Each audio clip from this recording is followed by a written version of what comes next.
and Construction Limited in the amount of, to be filled in, and further, the council authorizes the passing of bylaw number 53-20 being a bylaw to authorize the mayor and the clerk to execute an agreement between the Corporation of the Municipality of Sioux Lookout and RJ Concrete and Construction Limited for the Sioux Lookout waterfront development. And further, that council authorizes transfer from the Infrastructure Reserve Fund in an amount of $609,201 to the operating fund to offset the additional project costs for this project. And further, the council directs that all municipal accommodation tax revenues received to be used to replenish the Infrastructure Reserve Fund until the $609,201 is recovered. Moved by Councillor Timpson, seconded by Councillor Bath. And then I would put it to staff for to present the report as you are going to. CAO.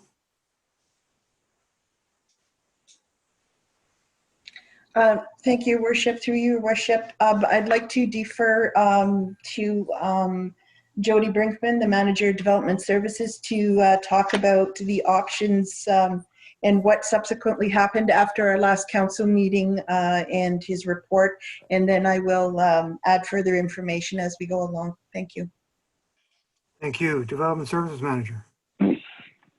Through you, Mayor Lawrence. So basically the report presented includes the three options that were provided at the last meeting, and we've included a fourth option with kind of a design showing the changes.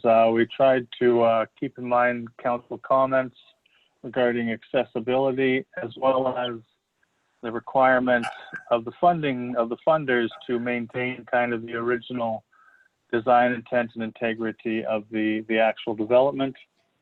So basically, we've, there is additional cost to some of what we've kind of put back in, and that was we're maintaining the entirety of the boardwalk, as well as we're bringing kind of back the nature play area, or at least a reduced portion of it. The kayak kiosk has been deleted, but we can look at utilizing the admin building to, if that's something we get into, leasing kayaks. The electronic messaging board has been deleted. Can you hear okay? You're fine, yeah. Okay, sorry. Reducing lighting but maintaining outlets. We're going to look at lighting to ensure we adequately light the kind of the boardwalk area and any kind of areas, where there's steps or ramps or anything like that to ensure safety. Guarding will be limited to areas required for safety purposes only, and reduce the amount of trees and shrubs, reduce the amount of built-in benches. We can look at some kind of removable benches to reduce costs as well taking the asphalting out of the project and just combining that with like our kind of seasonal asphalting we do around the municipality, and including that with that contract in an effort to reduce the cost, because it seems quite high considering the pricing we've paid in the last few years. And that's kind of it for the changes. Again, it's more than kind of what the last go about, but I think it really captures what is meant to be at the site, as well as that we are meeting the requirements of the funding as well. Thank you. Thank you. CAO, you had comments? Yes, just to elaborate a bit on the funding, we did have a meeting with our funding partners from NOHSC and from FedNor yesterday, because they saw the report that was presented at the last council meeting and had some concerns, because in the project funding agreements, it basically agrees to everything that we originally set out to do with the waterfront project. So if we were to eliminate major components of the project, then that would affect our funding from each of these agencies, which would, it's $1 million from NOHFC and $1 million from FedNor. So when we explained option 4 to them, we sent that to them after our meeting, and I did not receive any feedback from FedNor, as the person that takes care of it had to go higher up to get comments from staff but NOHFC did respond, and they had a few questions with reference to some of the deletions. We've answered those questions. They haven't gotten back to us yet, but the overall intent from our perspective, if we go with option 4, will keep the integrity of the project the way it was originally designed and approved by council, and at the same time fulfill the funding requirements from NOHFC and FedNor. Thank you. Anything further from staff before I ask the council to start discussion? All right, we'll start the discussion. I'll go around the table in the usual manner. Councillor Howie. So first, thanks of course, staff and everyone. Good afternoon. So my first comment is, I wasn't part of council at the time this was tendered and approved. From my research and everything now, I see that the tender was initially incorrect. So council was working off some incorrect information when looking at that budget. Now, I have some concerns regarding the options still. Council is now deciding what's going where and kind of what's being deleted, but why wasn't this project ever presented with coming in at budget? We have our new options, or 5 options ultimately, and there still isn't an option to go in at what we've allocated for it. Now, I don't know, as the CAO mentioned, it brings into question some funding. If you want to speak on that, I'm happy to hear. CAO, would you like to speak to that? Thank you, Your Worship.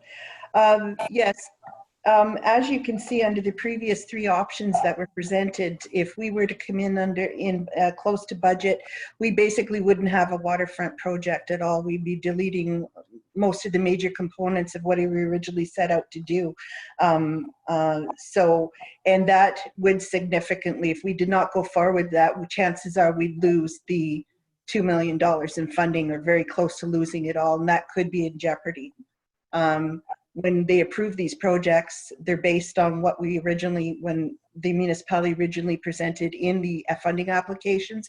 And when they're approved, they expect that will be carried out or close to being carried out. And if it isn't, then they have the opportunity to basically eliminate that funding. So we could be in a deficit position if they were to eliminate the funding in totality or a portion of it. So if we're eliminating major components as per their agreement with us for the funding, that would be in serious jeopardy. Just to clarify, CAO, I think it would be a matter of clawing back money that they've already given us. Well, they give us money based on our claims that we submit, but they will certainly take a look at it if we eliminate major components, and they will say, okay, we're no longer funding this, this, this, and this. So it's at their discretion, because we've made an agreement saying that this is what we were going to do with this project for that funding. Councillor Howie, further? Yeah, so of course I have some concerns, because we are looking at approving a project that's going to go over budget, and ultimately we have to be conscious for the impact on the taxpayer and on the municipality. I've heard from people in the community, why don't we look at adjusting our project? And as the CEO just mentioned, it brings into question some funding. Community said, why don't we sell off some of the docks for those 19 boat slips to try and recover? And I'm sure that would impact our funding agreement. Why don't we remove the $527,000 admin building along the boardwalk? That would save us quite a penny, but I'm not sure the impact on our funding if we were to remove that building. There's a lot of questions, and I'm sure every time we bring this back to the engineers or the consultants, there's more costs associated with adjusting the project. Some engineers there, I don't know what they are. Why can't we move the washroom to somewhere a little more accessible, so we don't have to integrate a whole admin building into that? And another question I've come to reflect on is, how is this going to affect us in the long term with COVID right now? What is the impact on our long-term debt associated with COVID? We've budgeted, but we never budgeted to predict a COVID experience. Was that a question, Councillor Howie? Or? Yes, apologies if this has been forecasted or reflected on at all by my staff. I'm curious. You mean for this year's budget, or? Yes, if it's going to impact our budget at all, our long-term. So, well, I think we had a council meeting, I want to remember 1 or 2 ago, where staff presented the impacts and projections after the first quarter and at the end of June. So I'm guessing at the July meeting, we'll see another impact there. I don't think it's a fair question to ask staff right now. They're compiling the information as we go along, and they had told us after that first projection they would do something a bit more accurate as they could be in after the second quarter, so at the July council meeting. CAO, would you like to add to that? Thank you, Worship. Through you, Mayor Lawrence. As recent as yesterday, actually, the treasurer and I sat down and we were looking at our airport operations, and she's currently working on a report to come to council next month to indicate where we're at year to date with reference to our actual expenditures and our budgeted expenditures, and then compare that to 2019. So to give council kind of an indication where we're at. So far, what I've seen, we're not doing too bad considering the COVID-19, and we'll have a report coming to council next month for that. Okay, thank you. Councilor, I'm sure I'll be back to you after in the second round here. Councilor Timpson. Yes, thank you. This project is really certainly a balancing act, and I think one of the things that we have to keep in mind, and a lot of us here live on the lake. We have the privilege of living on the lake. Yes, we pay more taxes for that, but we have that privilege. Most of the people in Sioux Lookout do not have access to water, to good swimming, a place to put their boat, canoes, and so on. I think we have to keep that in mind. At the same time, balancing against what the funders require of us, because that was what they funded us based on.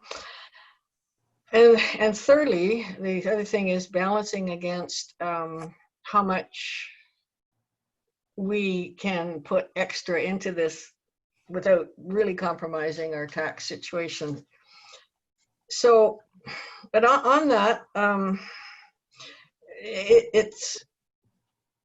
don't want us to get into a situation almost like we did with the Cedar Bay Road. Mind you, that was 140,000, but it was half-baked done. It's basically not usable for very much at all.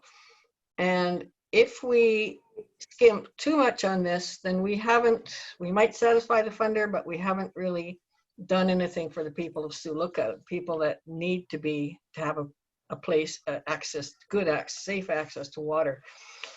So having said that, the things that I question, I think that we have to have that kayak and canoe kiosk. A lot of people kayak in town. They have no place to put their fleet, and same with canoeing. And I think I think having it outside, looking nice and looking inviting is really important. And I think that was just $9,000. I'm a bit concerned about the reduction in the scope of the nature play area. Again, this is for people with children. Are we going to compromise their ability to enjoy the outdoors if we reduce this? Does that include a playground, or is it one of those natural nature playgrounds? That's the first question. Does it include, like, a playground like the one we have out at the Tourist Information Center? CAO, can you tell me that, Michelle? Through you, Mayor Lawrence, I'd like to defer that question to Jody Brinkman. Okay. Through you, Mayor Lawrence. Yeah, so there is what's called a traditional play area that hasn't been touched, so there will be a playground similar to that of, at the Tourist Information Center or at in the Boreal Trail subdivision. The nature play area is in addition to this. Mm-hmm. So we're just reducing the scope of that. We've dropped that by about 50% still about 40 grand towards that portion of it. So that'd be more to the logs and rock and different kind of natural elements that kids can run around and play on and stuff like that. Okay, and could it be constructed now so that we could expand it if it becomes very popular? 3 May Lawrence, yeah, I think in that area we can kind of maintain the same space. It's just we won't have as many features. So yeah, we can always add features down the road. Okay. The next thing I'm concerned about is the $55,000 savings from the thermal wood to, I think that was called thermal wood, to pressure treated wood. My understanding is that pressure treated wood can be quite risky in terms of slivers. Are we going to have kids running around with bare feet? Are there going to be a lot of injuries from slivers? Does it last longer? Are we better off just to go for broke with this so it's safe and it lasts longer? That's a question I presume that would go to Jody, I guess. 3 May Lawrence, yeah, the thermal wood would be a better product. The pressure treated would require more maintenance and more kind of active, just keeping an eye on it, like you say, to make sure if there's broken corners, broken pieces, you got to either replace or sand down, or for sure there's more future work involved as a result. But you know, it is a significant cost savings to switch over. Yeah. Okay. I agree to. I can't see that we need the digital billboard. That's 22,000. I think we can do without the signage for now. That brings it up this, and then the lifeguard chair. Unless at some point we're going to,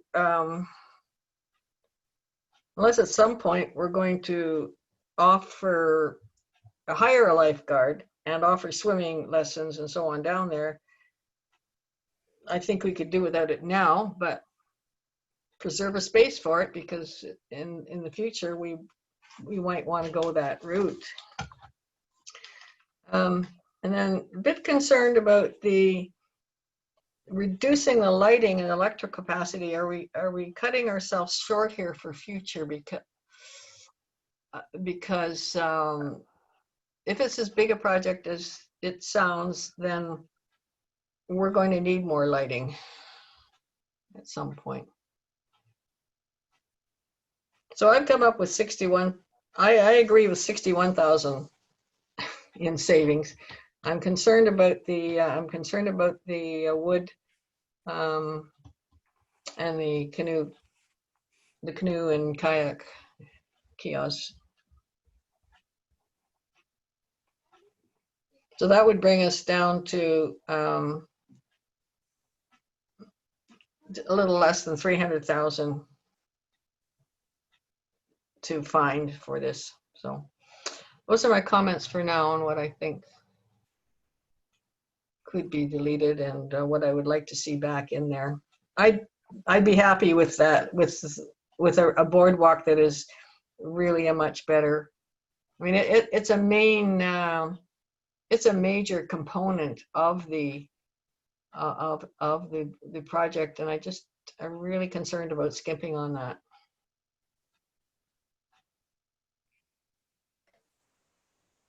All right, done for now, Councillor Timpson? Thank Yeah. you. Thank you. Councillor Bath. Just a couple of comments and questions. I certainly I don't disagree with the fact that some of the things we're deleting are going to affect it, and the boardwalk was certainly one. I think I don't know what the thermal board is actually, but it's certainly with PWF wood. It is slivery. There's no doubt about it. It's going to have more maintenance. And it's the same, you know, we looked at deleting the in-floor heating in the washroom area. We know what's going to happen with baseboards. Within a couple of years, they're going to be rusty and very, very unsightly. So it's things whether we're going to look now at trying not to have a lot of maintenance in the future. But I'm not really concerned. The canoe kiosk, or as far as I'm concerned, it can go. That's a very, very specific group of people. They can carry their canoes. I don't think we have to have a kiosk for that. The boardwalk's one I am concerned about. One of the other questions I had for Jody was along the shoreline, it shows the high water mark coming right up underneath the boardwalk. I guess that's a historic high water line. But I'm curious what's under there to prevent erosion, because one day we will have high water again. And the other question at the shoreline was, or in that area, is where exactly is the remedial aeration line located? Through you, Mayor Lawrence, the remediation line is just to the east of the boardwalk. If you could see kind of the little circles in option 4, I just got to pull it up here.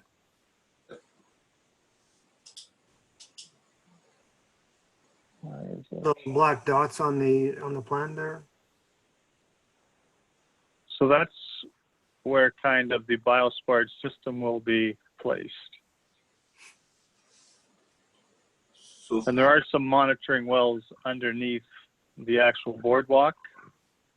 I believe Norm Lawrence is here. He might be able to speak to the erosion control underneath, like you say, where the high water mark would kind of go underneath the boardwalk. I know we're using helical piles in that area just based on ground conditions and high water. So that will kind of help to maintain at least the stability of the deck.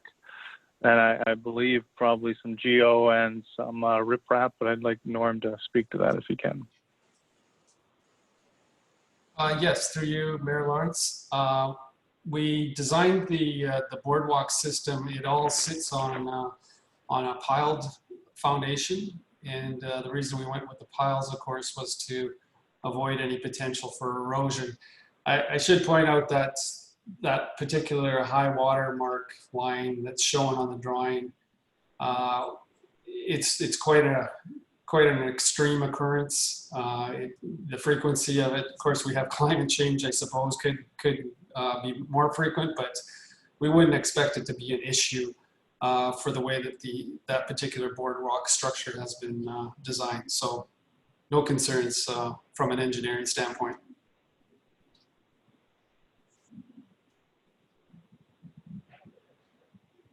yeah, I guess the reason I was concerned about the remediation lines is the fact that if we're building an expensive boardwalk, for sure, we don't want to be having to go take it apart later to get that at these monitoring wells. And I knew it was in that area, but I just didn't concerned about it.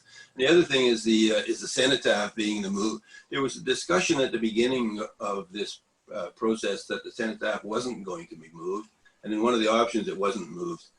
And I'm curious why we're moving it back that far away. It's just as convenient being up by the parking lot, particularly in November when you walk from the Legion.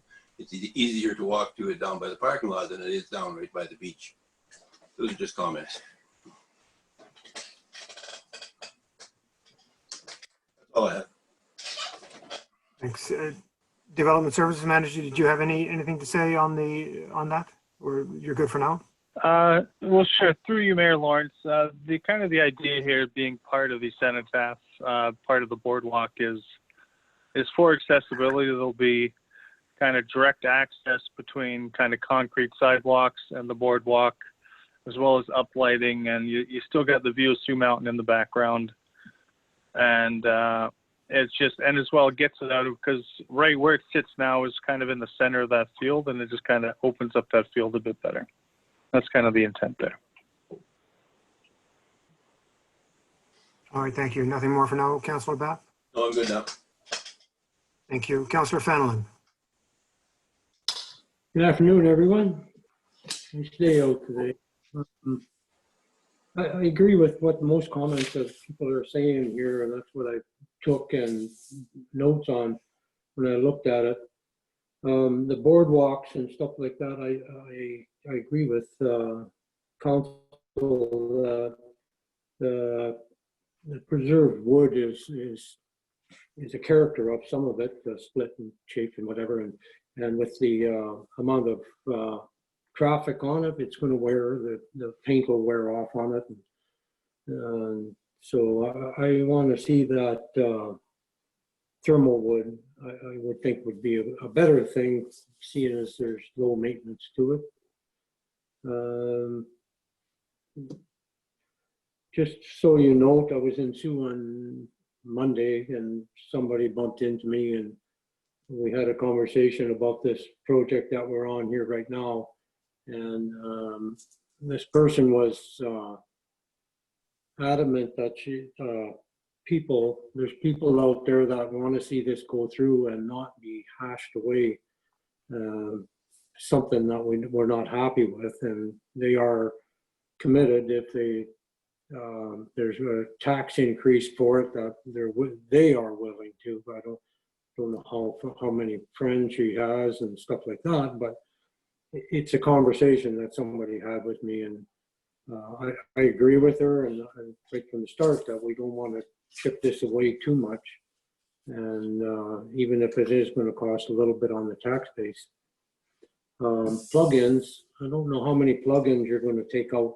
What do I don't know who can tell me this. What is the not the trade fair, but the fair that people that come sell stuff down there? How many plugins do they have, and where are they going to use the extension cords? I don't like extension cords on the ground all over the place and not attended to.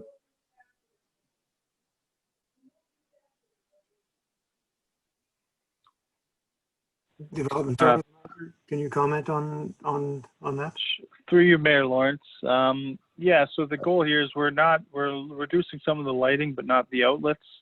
The idea with the outlets is so we can eliminate, exactly that, the use of extension cords, because where they host the farmers markets now, it all kind of requires kind of a central electrical station with everybody running cords to that. So the idea is, evenly spaced outlets available for use for the farmers, for each kind of vendor who needs it.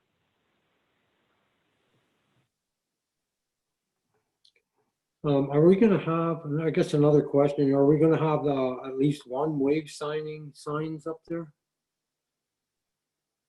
Looks like in the prints it shows that you're deleting them all. Through Mayor Lawrence, yeah, that's the intent right now, is to remove it. We did have one kind of sign, I think, to the northeast of the park that had kind of a map and wayfinding signage to show points of interest in Sioux Lookout and whatnot. Okay, so just points of interest in Sioux Lookout. Did it explain any of this deal that we got going here? There was some interpreted signage on the boardwalk that was eliminated as well, that had some kind of the history of Sioux Lookout and a bit about the beach as well. Okay. The sod and grass, is any of it going to be like they did up at the new high school where it was all matting put down?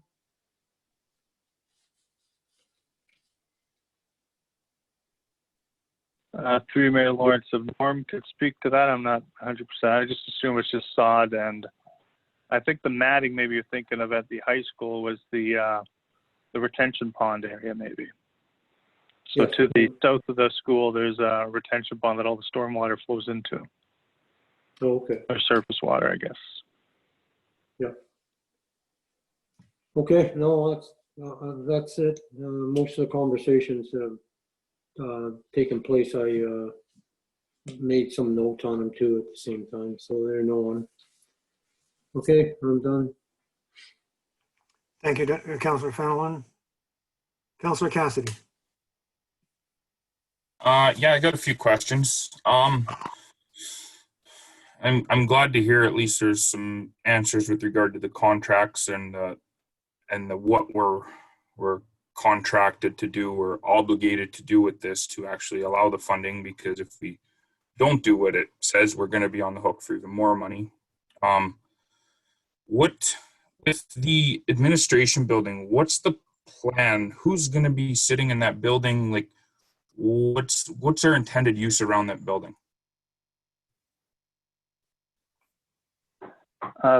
Through you, Mayor Lawrence, that would be a Parks and Rec thing, I believe. They would. I'm dealing with kind of the construction of the project, I guess you could say, not per se the use of these buildings down the road. But I mean, originally this project was with Parks and Rec, and then it kind of got shifted to my department, and it will, and ultimately at the end of the day, it will be there, and a baby to kind of plan out the operations of the space down there. Development Service Manager, I'm wondering if the clerk has something to say there, and also I would think a good part of that is washroom space, and there'd be a need for some storage space as well on site. No, I understand. I understand that, but the when you start putting someone in an office building down there, you have more costs, I think, associated to make sure that's habitable for someone to work in and different services that you need to provide there. So that's just kind of where it's going. I understand we need a washroom, but I'm just wondering what the administration office will serve. I think I'm gonna ask the clerk to step in, but I think it's perhaps a misnomer to call it an administration building, as if there's somebody sitting in the office. I don't think there will be in that building. I think it's a clerk. Do you have a comment? You're on mute, clerk. Thank you. Through Mayor Lawrence, yes, your interpretation is correct. The intent is essentially it's a washroom with some space for storage of like maintenance equipment and that type of stuff. It's not intended to be housed by any staff on a permanent basis, other than to go in there and get supplies or to clean the washrooms. I agree with the mayor. I think it's a misnomer in the plans. It's essentially a washroom with a bit of storage space. Could I ask, Jody, through you, could I ask the consultant, Norm, to speak to that item? Yes, through you, Mayor Lawrence. Primarily, you are correct. The washroom, the building itself is primarily to serve as a public washroom for the area. And during the course of developing the plans for the project, there was a potential need raised for a small office area that could be used by recreation staff.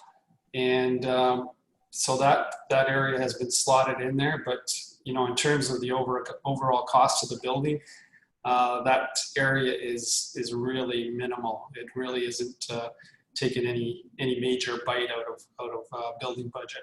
Most of the budget is invested into the washroom and the fixtures that go along with it. Thank you.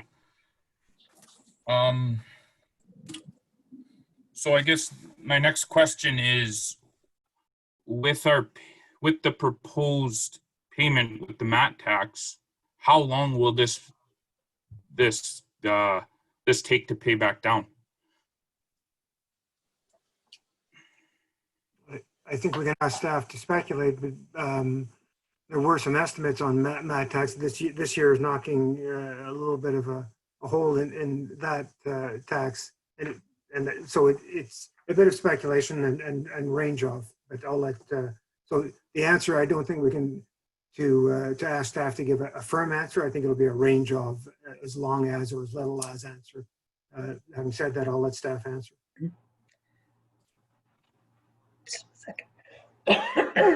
Excuse me.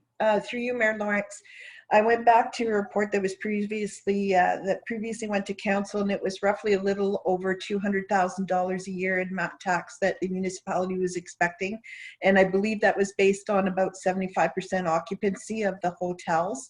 Of course, under COVID this year, it's not going to be near that amount, and that amount that was quoted is based on 50% of the MAT tax collected, because the other 50% has to go to an arm's length organization for tourism and for the municipality.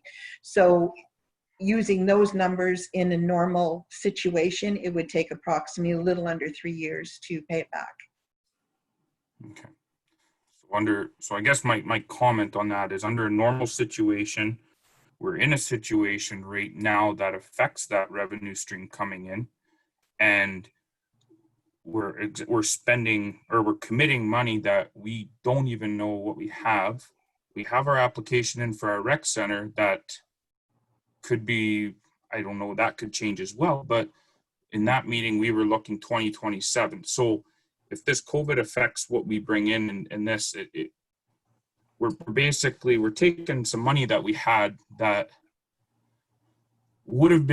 could have been used on other areas in the community as well. And I feel like it's months after we approve that funding to come in, we're already committing it and spending it.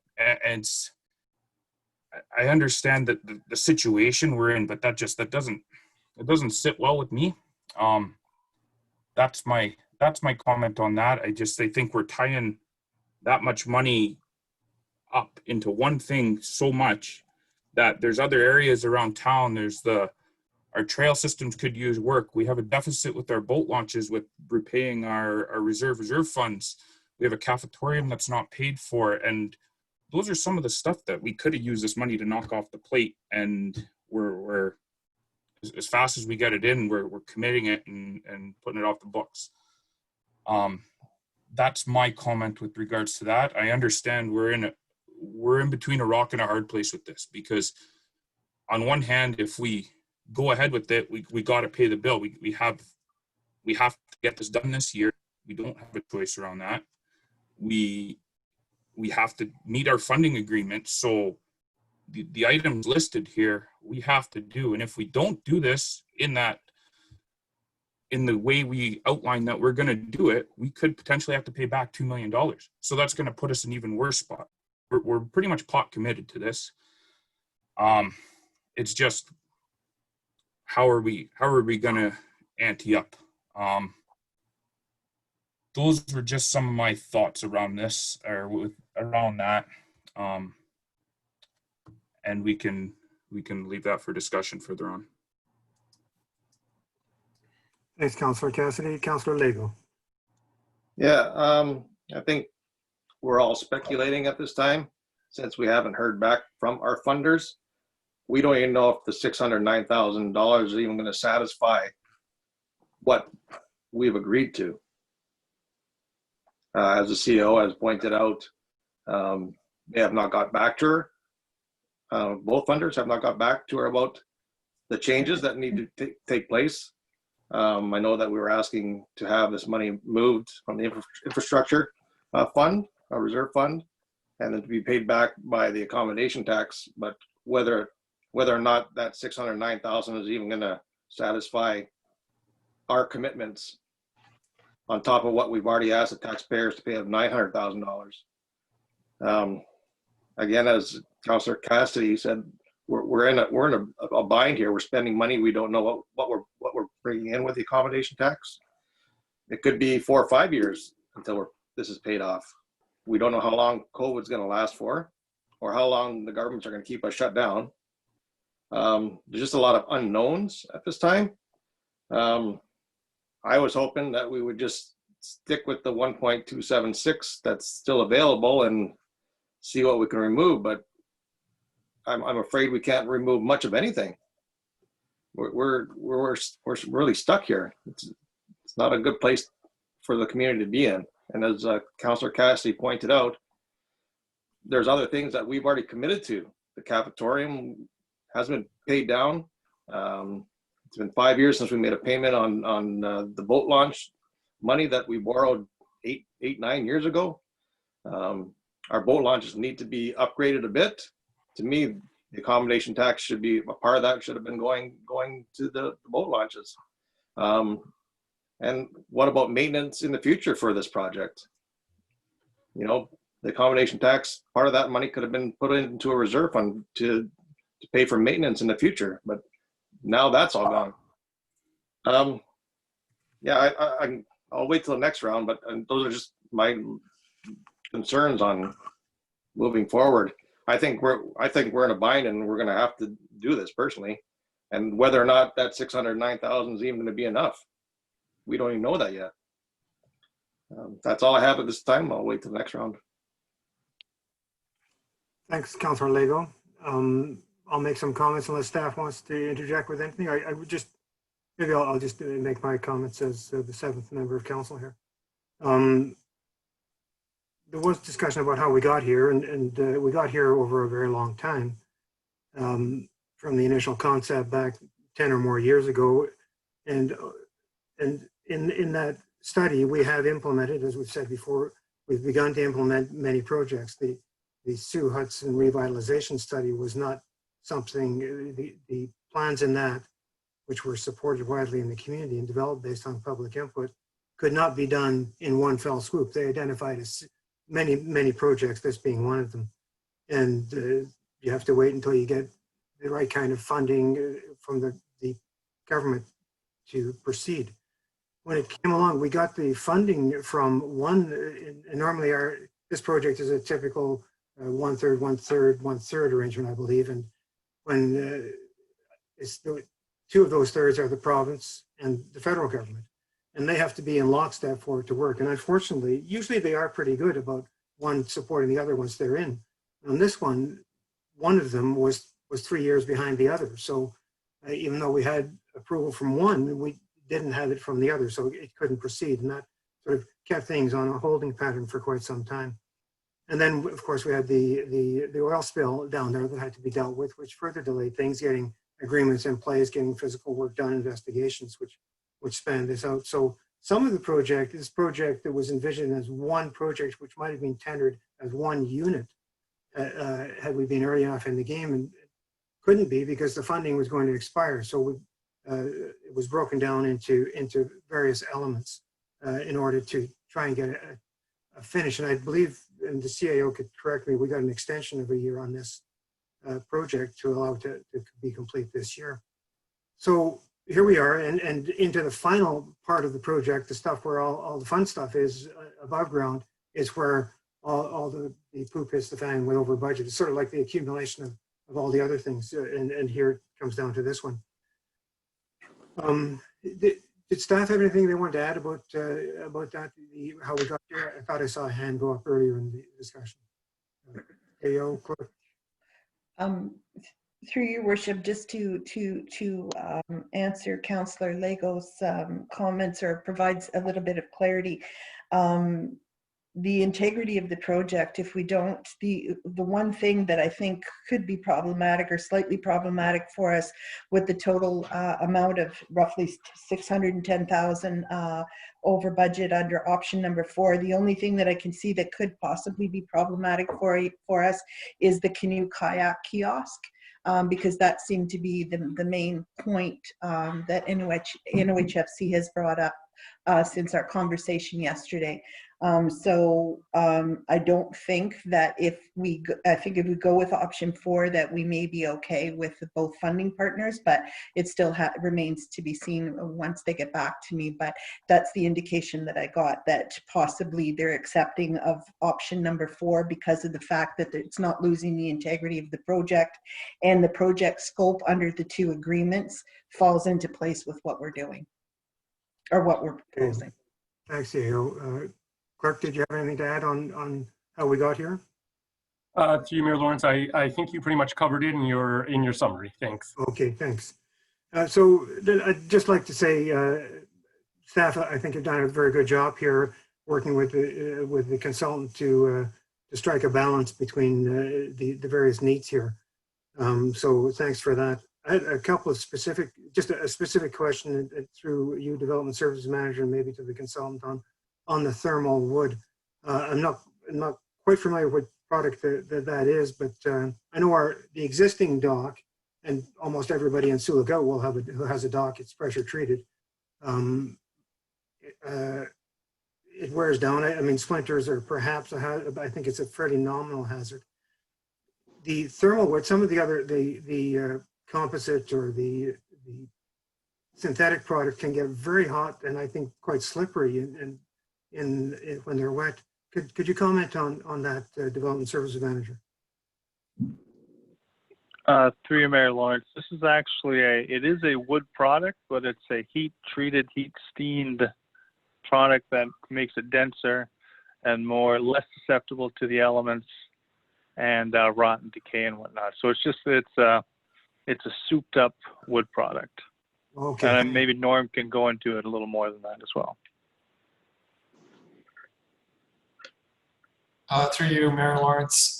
Jody, you're correct.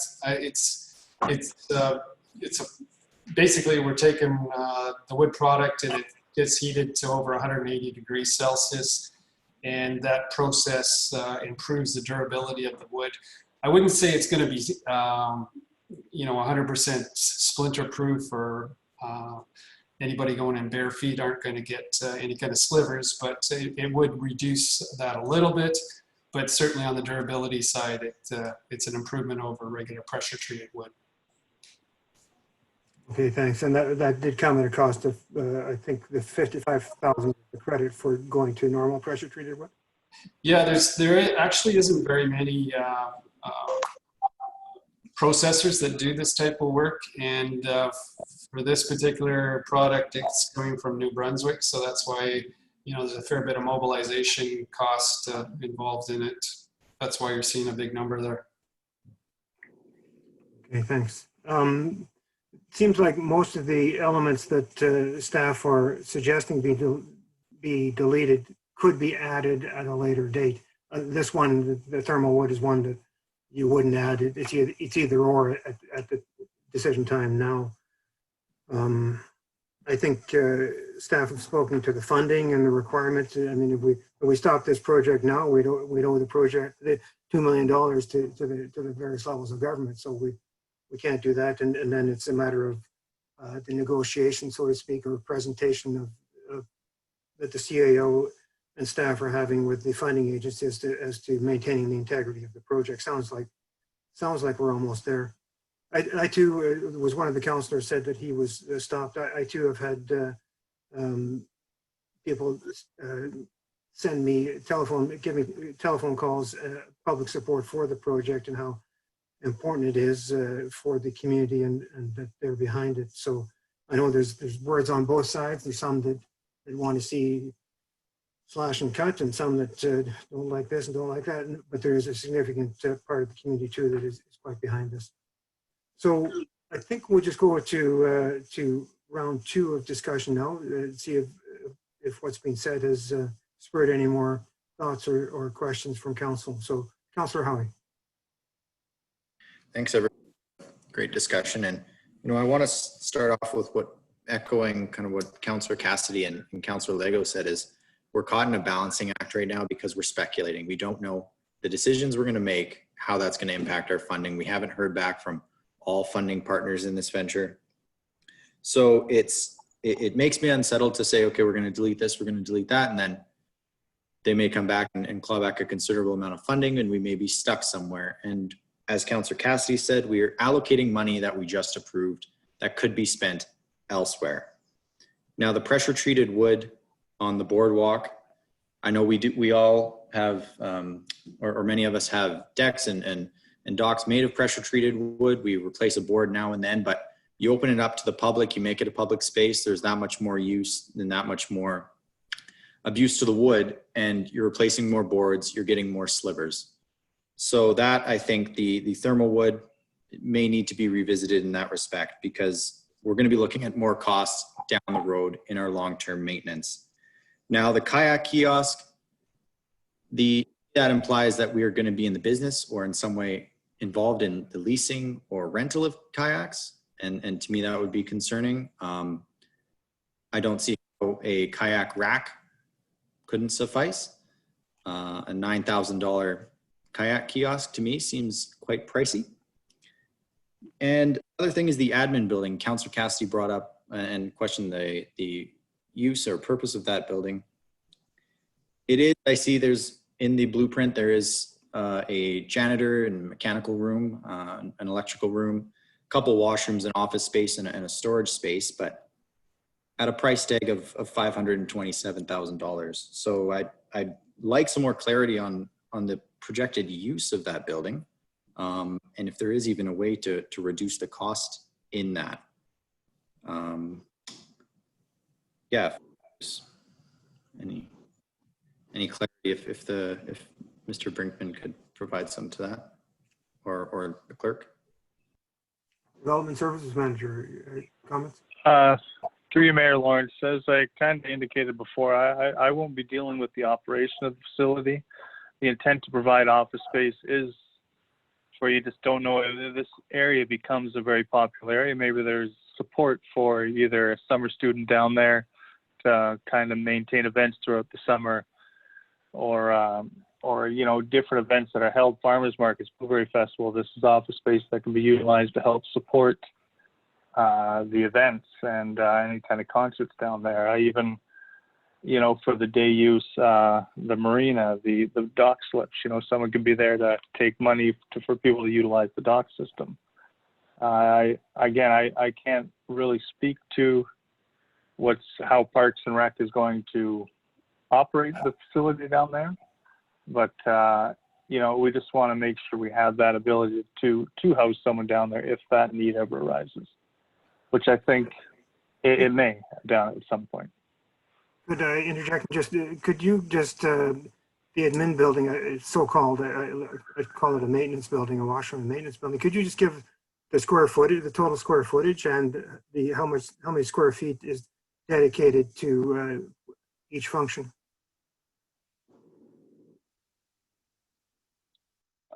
Through Mayor Lawrence, that'll take a few seconds. Just let me find the drawings here. Unless Norm can that.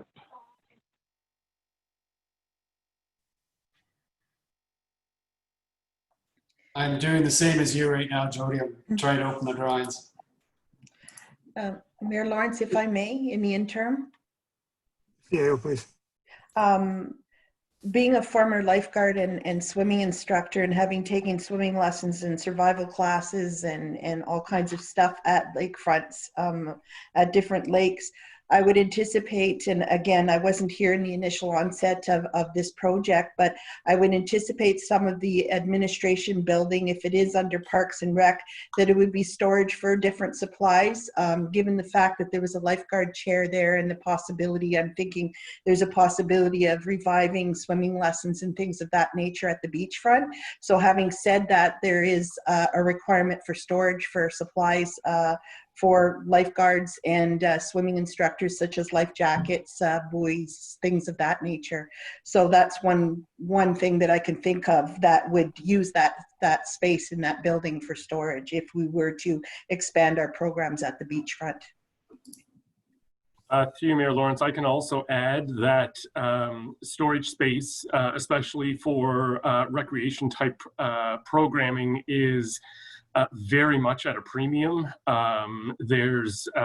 We struggle on an ongoing basis with respect to storage space, not just for recreation, but for other items, but in particular for recreation and recreation type programming. There are currently items that are stored in some spaces that are far from ideal, including the vault at the cemetery. So the need for additional storage space is something that's been outstanding for many years. I don't think there's a project or an agency I've dealt with that doesn't struggle with storage space, and this really, this is as much as an outdoor park. This is the town beach is a recreation facility, and there will be a need for storage space and some indoor space. Back to you, Councillor Howie. Mayor Lawrence? Oh, yes. I can speak to the office size there. So the office is, it's about 10 by 10, so 100 square feet. The washroom facilities are about, each of them 3 meters by about 9 meters or 8.5 meters. The storage facility is about 2.4 meters by 3 meters. And then you got your mechanical and your waste hold. And then another universal washroom, which is about 3 meters by 9 meters.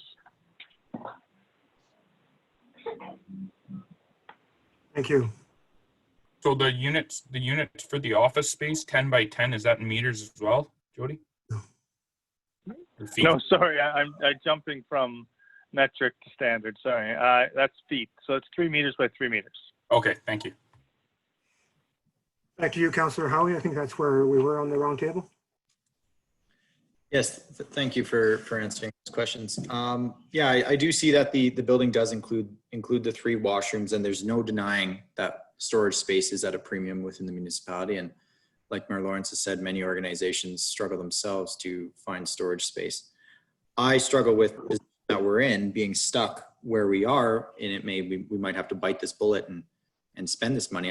Again, I will express that I'm unsettled with having to go over budget on this project. And like Councillor Lego said, it would be optimal to see us come in with the amount that we had initially forecasted. Now, again, like I said before, the price tag of this building, if we're looking at it just for storage space and a couple washrooms, again, makes me unsettled.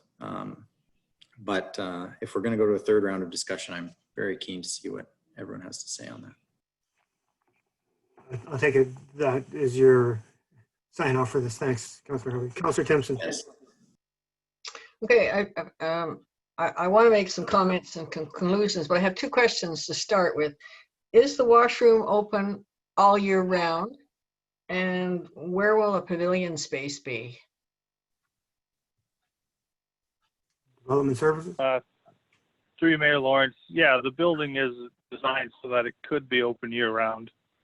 The pavilion, the stage itself has been designed in a manner to permit, use as a pavilion, basically. If there isn't like a concert going on, it can be used as your shelter to host barbecues. It has ramped access up to the stage.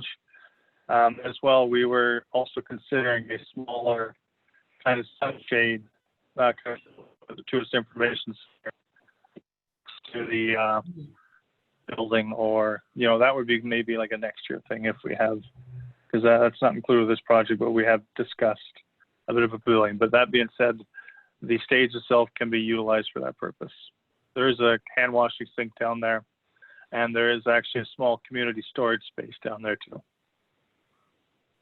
Okay, my comments based on what others are saying is that we definitely are between a rock and a hard place, and we're always having to think about the present but also the future. And I concur, we would be spending money that we might have wanted for something else that came after this.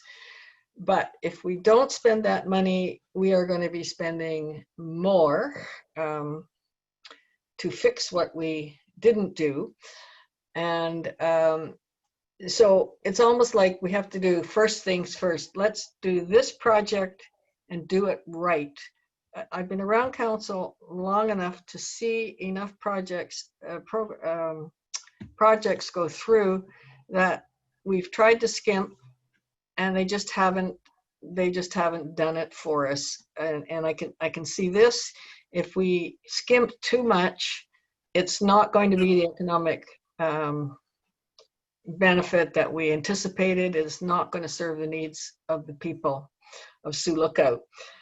But having said that, based on some of the comments and the CAOs, that the kayak and the canoe kiosk was in the original proposal, and for $9,000, given that kayaking and canoeing, you buy a good unit for $2,000, and yet we've put $500,000 into housing huge $50,000 boats. Why are we deleting $9,000 for actually a much healthier, more environmentally friendly sport? People have kayaks, they can rent spaces there, they can lock them up. I think that we don't even have to get into the rental business if we don't want to. But I really think that is something we ought to put in for the small amount that it is. I'd like to see the Cenotaph. I don't see any reason why it can't stay where it is. That's $22,000 right there. And the exterior shower, I'm not sure, $13,200. I really don't know what the value of an exterior shower is. Is that for bathers or what? Can I speak to that real quick through your Mayor Lawrence? Yeah. Please. This is a request of the Northwest Health Unit due to, the contamination at the site in essence. So it's the idea is if Okay. Because there's been instances of sheen down at the beach or this wood fiber sawdust type product that they say, you know, it benefits to have a shower there to, you know, for kids to, or people to shower off after they've accessed the beach, if they feel they need to. Okay, fair enough. So I would go with the option 4 with the addition of the thermal wood and the kayak and canoe rental storage place for the public. So that's where I am. First things first is my option here. You're good, Dirk? Thank you. Then I will move to Councillor Bath. Okay, I hope we don't have to go to a third round, but so I'm going to just make some quick comments. They almost tie in with Councillor Joyce's, except for the kiosk. So I'm going to say we should delete the kiosk, leave the cenotaph, and leave the thermal wood. And that's all I'm going to say. Thank you. Councillor Fallon. I agree with option 4 and what Councillor Timpson had to say. I think it's a need, and the people that have a new rental place, I thought they were expressing interest in this years ago about trying to get something there. One other question, I guess, for the CAO. I heard on the news, CBC, I believe it was, that the federal government is going to hand out some payment for the gas tax that's anticipated for the rest of the year. They're going to hand it out sooner than later. Have we heard anything more about that, or have you heard about it? Yes, I actually followed up with AMO on that, the Association of Municipalities of Ontario. That 2.2 billion that Prime Minister Trudeau has referenced is our current allocations that are going across the country to different municipalities under the federal gas tax program. And so it's not new money, it's our current money. And instead of receiving it in 2 installments in July and in November, they're going to give it to us in one lump sum towards the end of June. Okay. That's good. Thank you. Councillor Cassidy.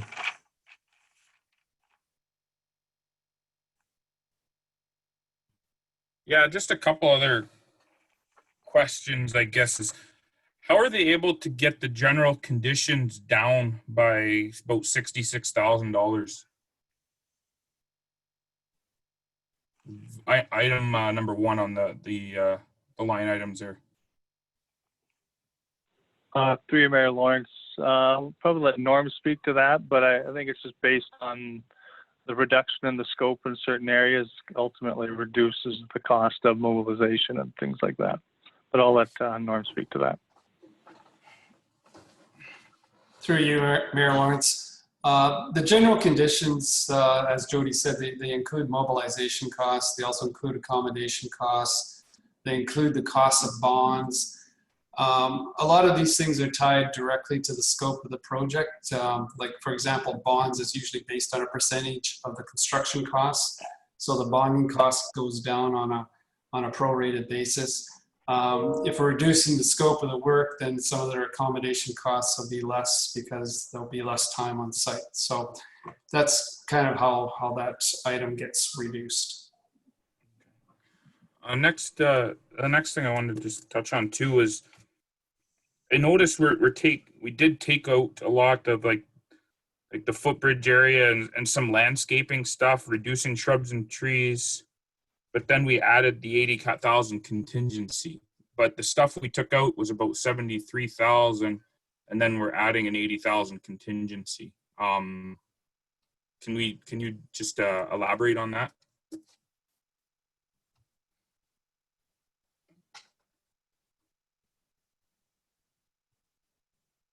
11 Services Manager, are you going to respond? Yeah, sorry, I'm just looking through email, Lawrence. I'm just looking at the breakdown. Just trying to see here. Sorry, I'm not trying to be impatient. All I see is your name on the screen. I don't see your head down working. I just Oh, yeah. I've attempted the other camera, but it broke the first time I turned it on, so I'm gonna have to. I don't know if that was me or the camera. But anyway, sorry. So basically, in some of the areas where we are taking out like the mulch and the different things like that, we have to put something there, and that would be topsoil, seed, sod, and different things like that. We can look at that a little hard. I have to maybe get Norm to speak to that a little more too. Oh, you know what? I got to go to option 4 here. Sorry. And I guess in part, it's an overall contingency too. I mean, this is quoted cost, but the things that do come up, and it's just to have a little buffer for any unexpected cost, I guess you could say. I don't know if Warren wants to add anything to that.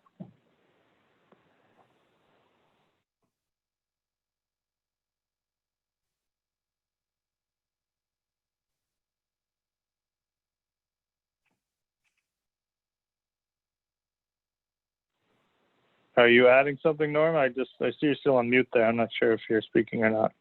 Oh, sorry, I wasn't aware you were finished there. Yeah, I mean, the contingency, as you said, Jody, it's going to cover, we're basically doing some manipulations of what was in the original tendered contract. So we want to have a little bit of flexibility to make some adjustments on the fly as we go into it. And then generally, for any type of construction project, you would always include a contingency for unforeseen circumstances. So you want to have something in the realm of like 3 to 4% to cover off some of those conditions.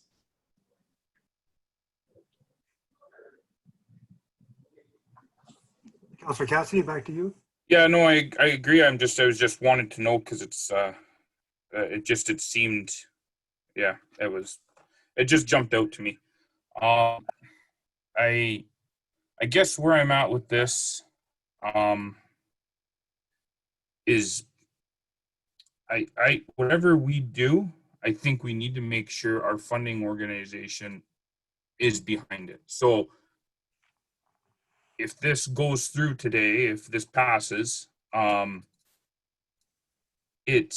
need to make sure that follows up, and that if they come back to us and say no, there's some hiccup, then we could be back here again to deal with this, to approve it. That's my concern is getting this through, but making sure that it's not going to create more work, especially administrative work with back and forth with our funding agencies and affecting our relationship with our funding agencies, and make sure we hit the scope that we're supposed to, that we are contracted to hit and to do. Yeah,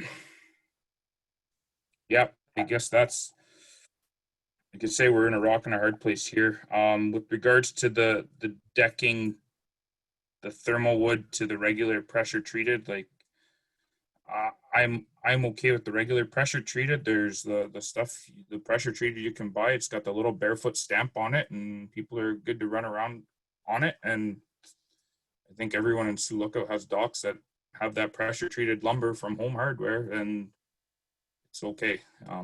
I'm okay with it. So that's where I stand. Thanks, Councillor Cassidy. I just, CAO, maybe, I know Councillor Cassidy, the CIO, you're concerned with the funding agencies. The CIO and staff have been in that discussion that's already ongoing, and the CIO came in with the results of the preliminary rounds of conversations. And CIO, do you want to speak to that again? Or? Thank you. Through you, Mayor Lawrence. Councillor Cassidy and rest of council, I can't say with 100% certainty at this point that they're going to come back and say they're okay.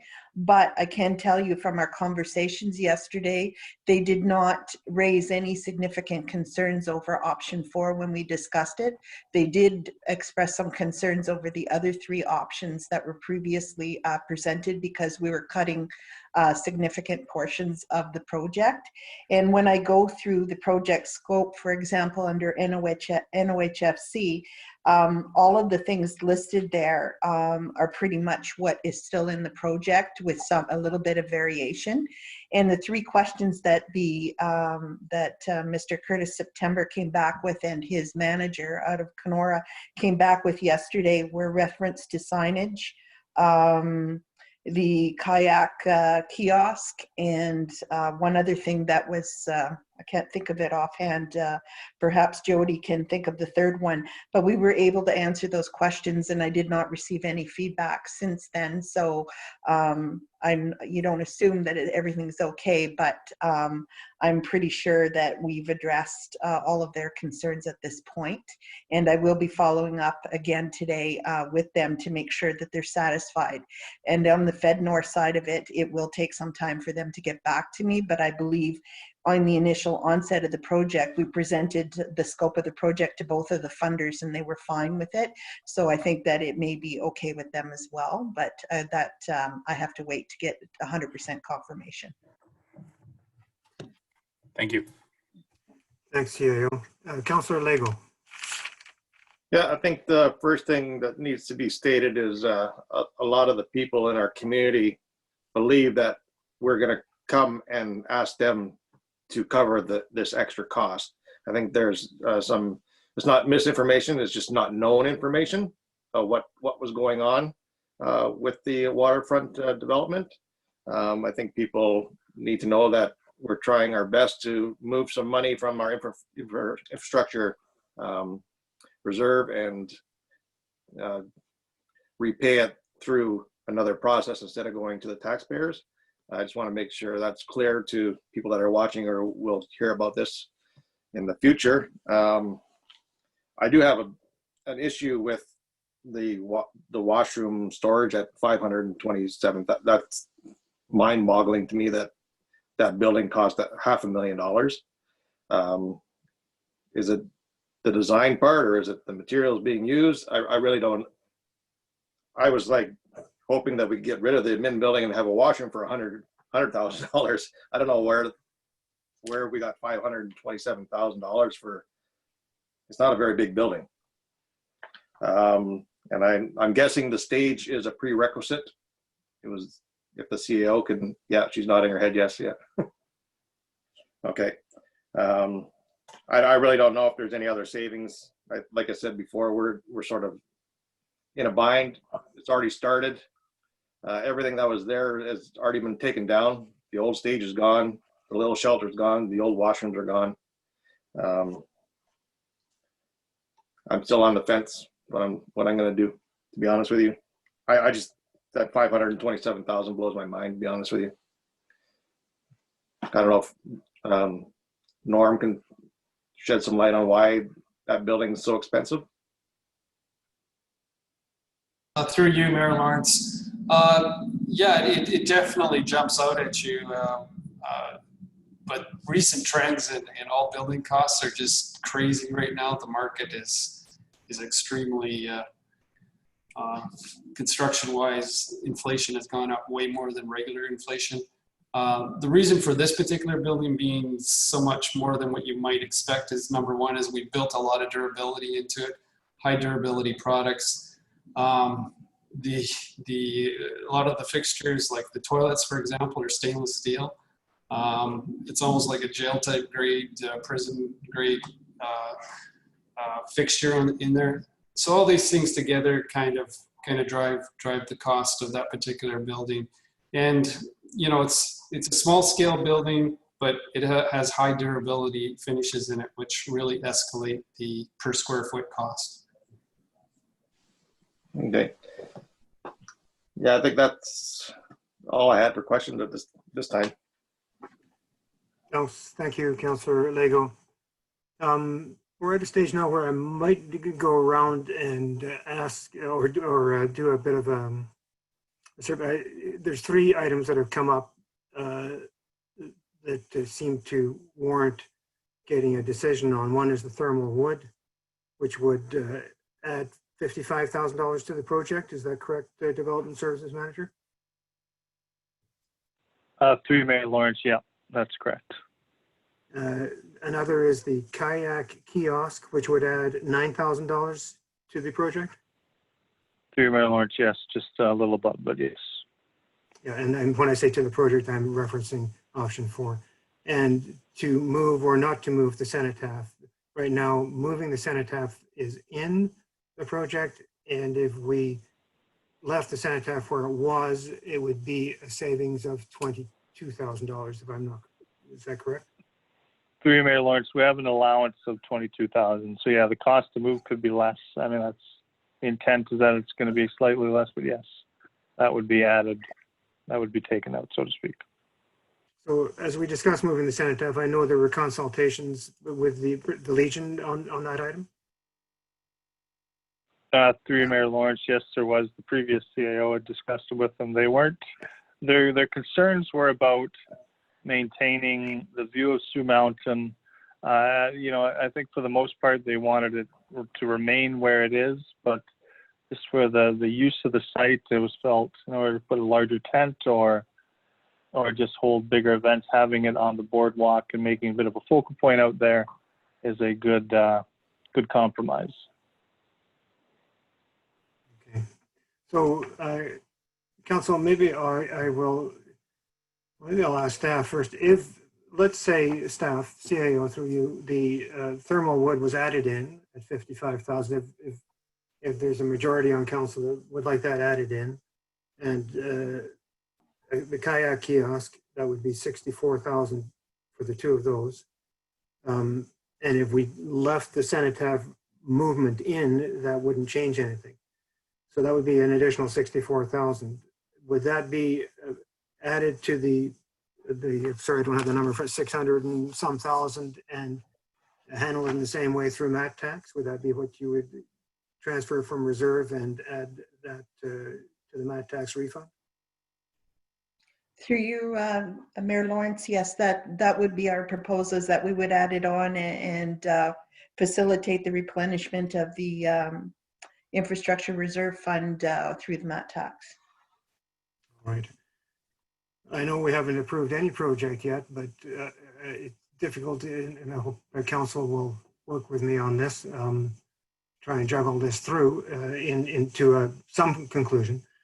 By going through each one of these items and just saying, if I make it clear, thermal wood, add it in and give me a yay or a nay. Is that fair enough? And then I'll do the same with each one. And then we'll come up with a revised number and a revised option 4 or not. Maybe it stays the same. And then we would, I would put that number into the motion that's on the table and put that to a vote. Is that by consensus all right, council, to proceed in that manner? I'm looking for head nods or head. Okay. Sounds good to me. I'm not hearing anything too negative, so I'm between a rock and a hard place, so I'll carry on with that. So thermal wood, knowing that it would add 55,000 to the project, I will just go through around the table just for clarity. I don't want to do that. Does a recorded vote. Maybe I could do. I'm not sure how, clerk. How can I proceed with this? Is it consensus? Or? Through you, Mayor Lawrence, it's my understanding you're sort of doing a straw poll right now just to get a sense of which items. So I would just ask each member, as you outlined, yay or nay, to add it in or not. Yeah, I'm not asking for a recorded vote on this. No. So okay, fine. So Councillor Howie, add in thermal wood, yay or nay? At a price tag of $55,000, nay. Sorry, Councillor. I'm sorry, Councillor. At a price tag of $50,000, nay. Councillor Simpson. Yay. I agree. Councillor Beth. Okay, Sorry, that was a yes or a no? yes, leave it in. Leave it in. Thank you. And Councillor Howie, you were taking it out? I'm sorry to. Yeah, I'm taking it out because we still don't know how this is going to. I apologize. I misphrased that. I didn't. I better start again because I said it would add 55. It wouldn't add 55,000. Taking it out would reduce the project by 55,000. I apologize, Council. So maybe I'll just say in or out. Keep the thermal wood in, Councillor Howie? No, is that correct? Or yes? I just noticed the clerk shaking his head, so if he could clarify. First, thanks. So just to clarify, the question is, it's out right now. To put it in will be 55,000. Well, you're right. Yeah, in option 4, it's out. Yep. Thank you. Thank you. Sorry. So, Councillor Howie, it remains out with you. Correct. So, Timpson, it's back in with you. Yes. Councillor Bath, it's back in with you. Yes. Councillor Fallon.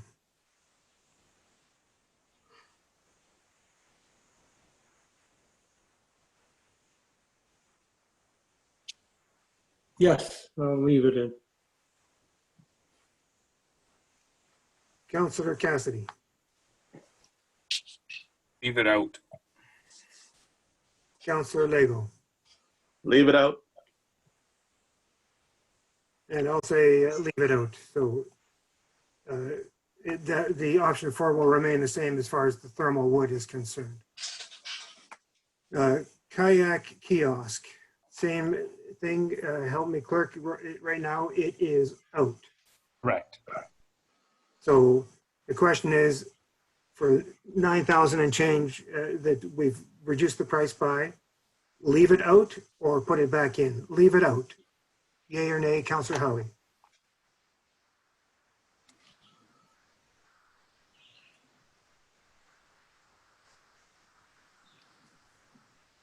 Leave it out.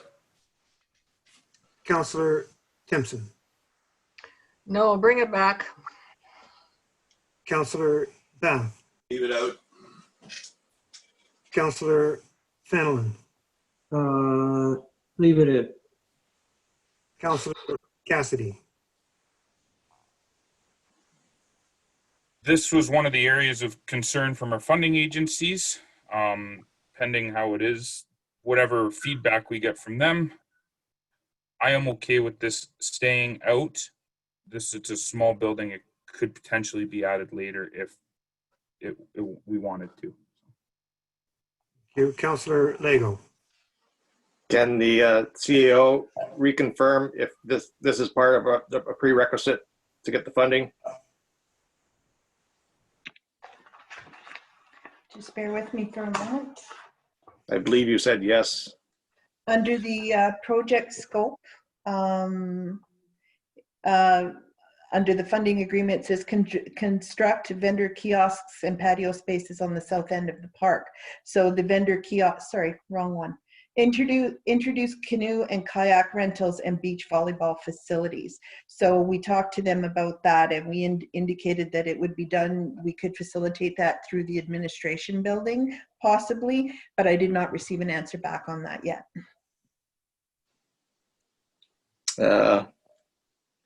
Till we get an answer, leave it out. All right, that is out. It's already a majority. So that is out. There's no change to option 4 yet based on what this consensus voting, correct, clerk? Yes, through Mayor Lawrence, that's correct. Thank you. Now, Excuse me, isn't that Councillor though? Timpson, sorry, Yeah. Councillor. Yeah, wouldn't that be, that's dependent on if the funders say it has to be in, then it has to go back in, correct? Yeah, right now, we're assuming it's not. If it comes back that way, then perhaps it would come out of the $80,000 contingency. The CAO, any comment?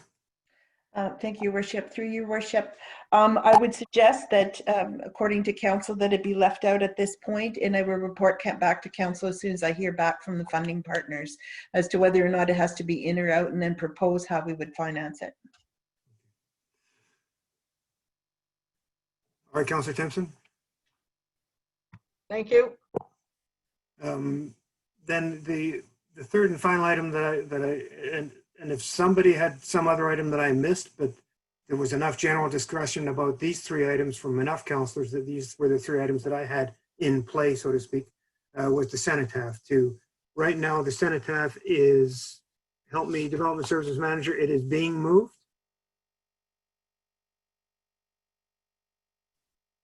Through your, Sorry, you cut out there.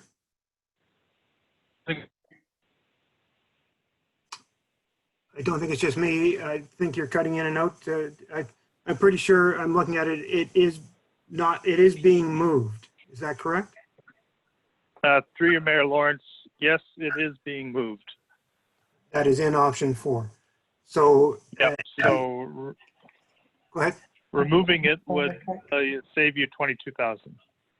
Sorry, leaving it where it is would save us 22,000. Yes. I know, but So the movement of it was moved to still a very respectful place. So there's been discussion about that. It's a little bit farther away from the access parking area for Remembrance Day celebrations. On the other hand, it's still directly in line with the view to Sioux Mountain and still there, and opens up the park area. So there's, some pros and cons. Right now, it is being moved closer to the beach. So I will put this as and if we delete that item, the movement of it, and it stays where it is currently in the park, we would save $22,000 and give up something and gain something, whatever. So I'll ask council to whether or not, let me get this right, we should leave it in the contract and move it, or leave it where it is. So I'll put it this way, leave it where it is for a credit of $22,000 approximately. Leave it where it is, yes or no, Councillor Howie? Leave it where it is. Councillor Timpson? Yes, leave it where it is. Councillor Bath? Leave it where it is. Councillor Cassidy?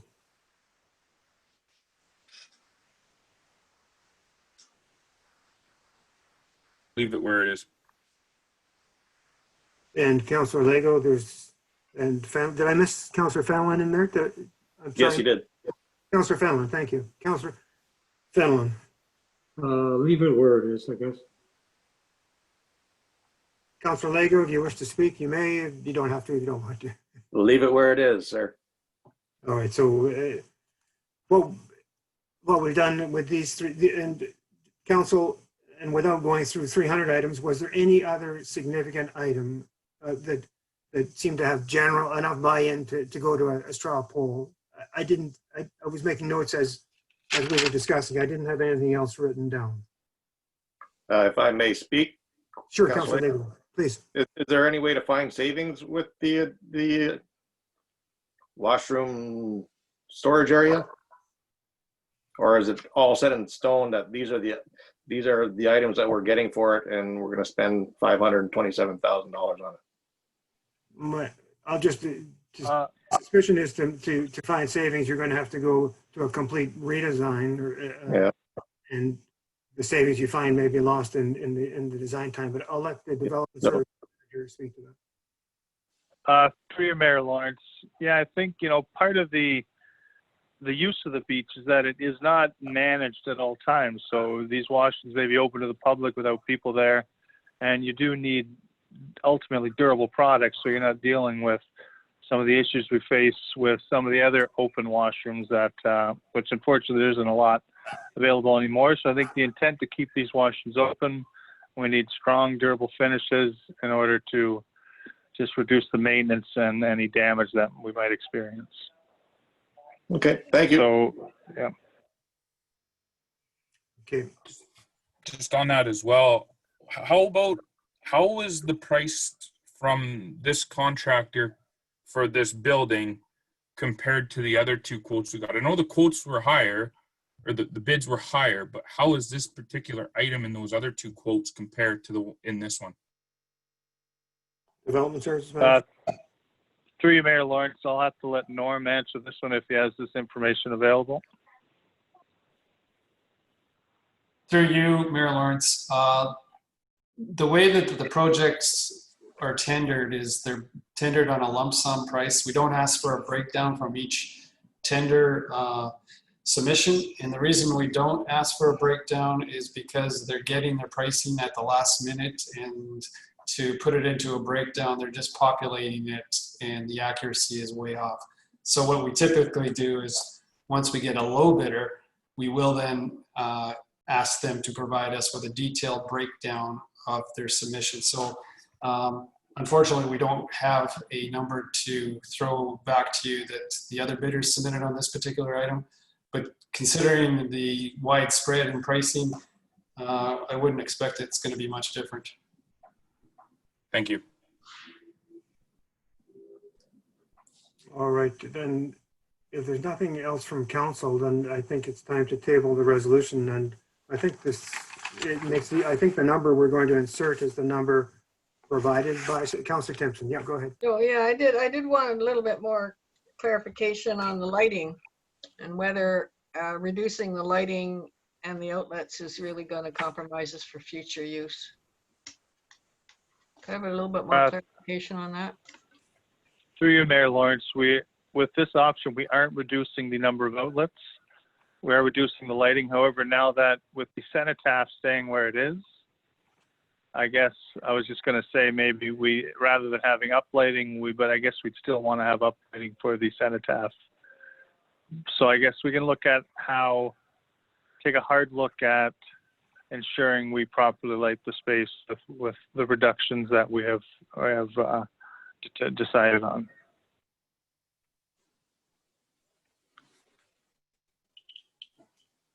Okay, so not moving the cenotaph will save us on will require less lighting, okay? Is that what you said? Well, sorry, through you, Mayor Lawrence, sorry, I got a little, at first I thought if leaving the cenotaph there, we use that uplighting we had for the cenotaph to add more lighting on the boardwalk, if that was a concern. But the reality is we likely want to have some lighting at the cenotaph as well if we can. We want to make sure we highlight this important piece of architecture and Sioux Lookout. So I guess ultimately with lighting, if you want to take a look at the lighting diagram, if we want to look at adding some lighting, we could maybe add a contingency to better light the boardwalk or where maybe it's felt it's needed.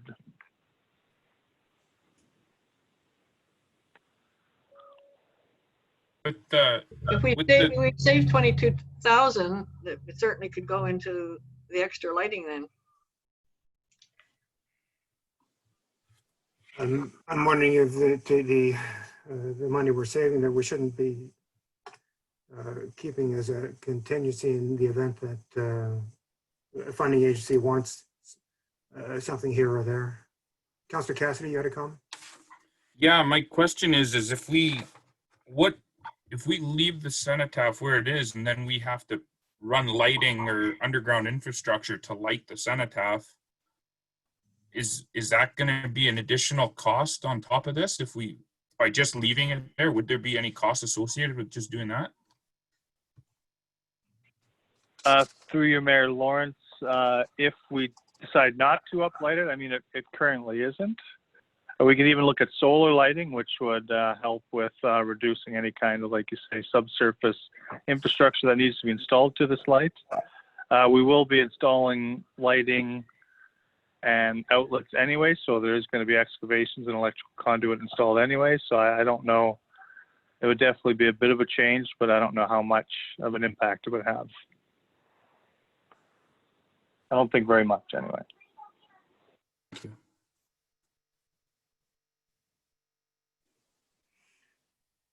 All right.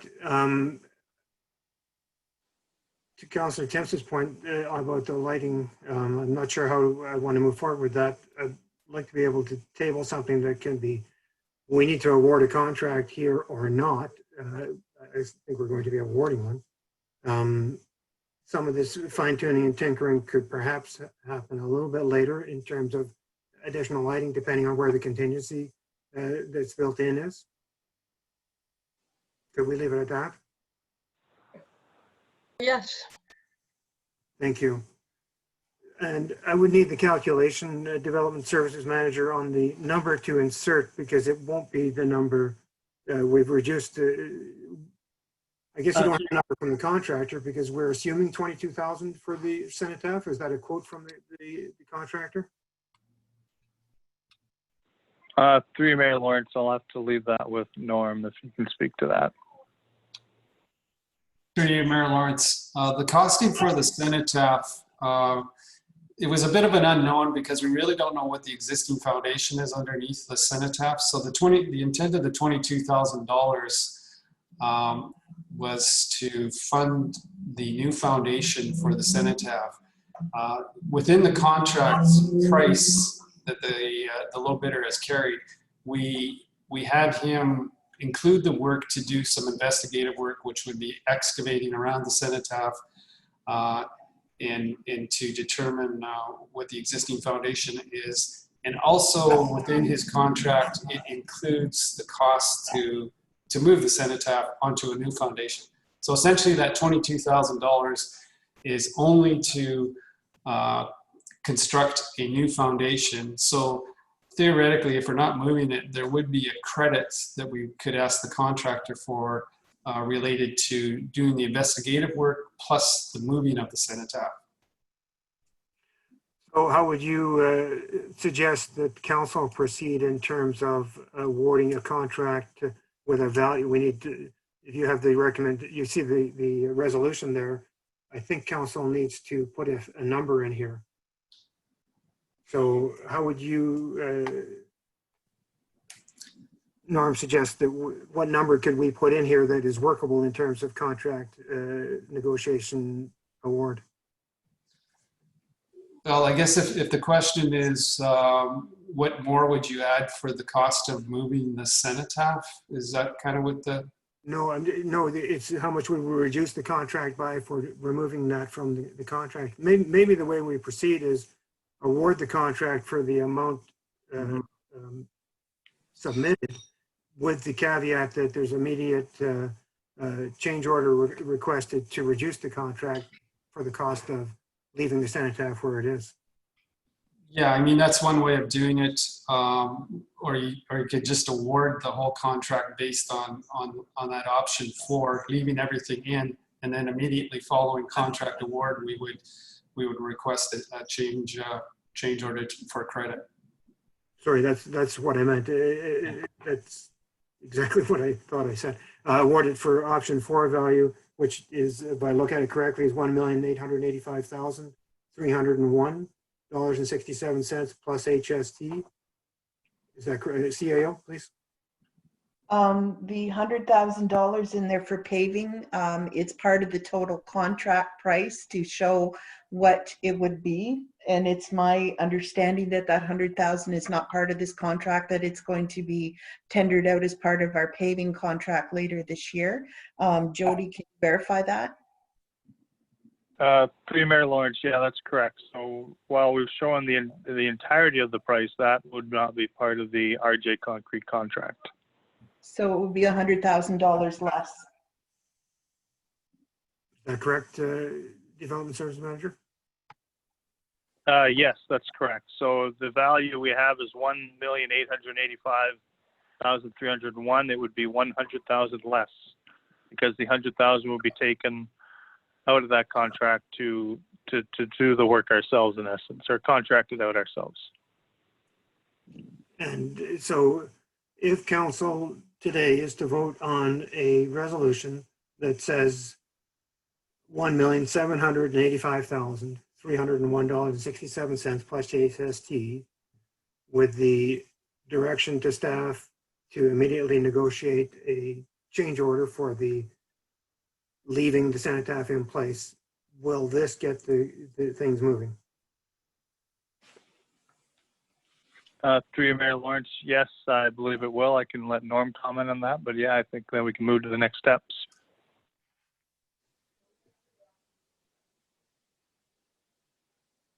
Norm? Sorry, yes, that would allow us to proceed to the next stage. All right. So we have a motion on the table.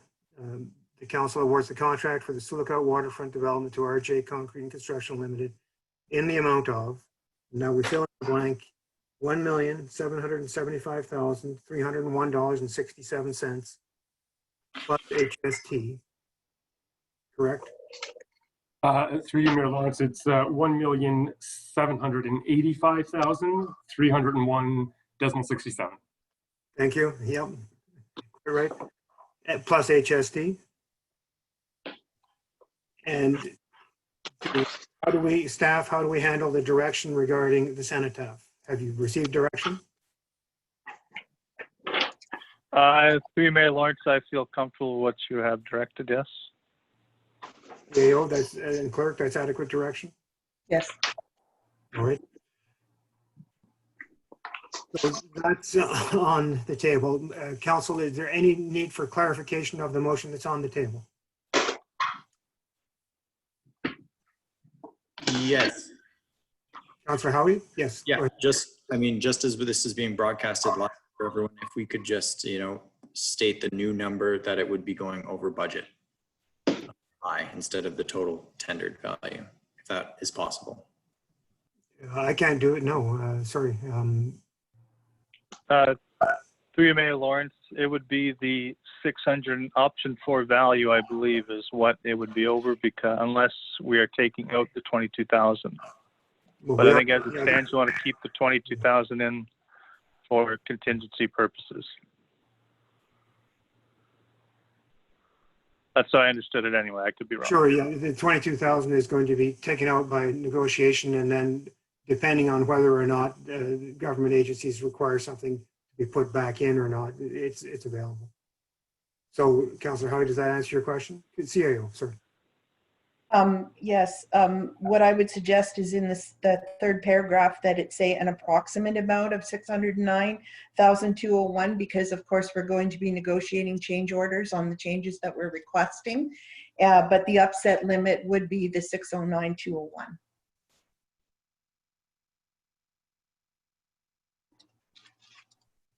Councillor Howie? Yes, that answers my question. Thank you. Any further clarification, Council, on what's on the table? And the number again was 1,800,000, sorry, oh dear me, $1,785,301.67 plus HST. All right, then I will, this was moved, put on the table by Councilors Jimson and Bath. Councillor Bath. Is that correct? Councilor Jimson. Yep, thank you. Seconded by Councillor Bath. Then I will call the vote. And in our usual online way, silence will indicate approval. I vote all in favor.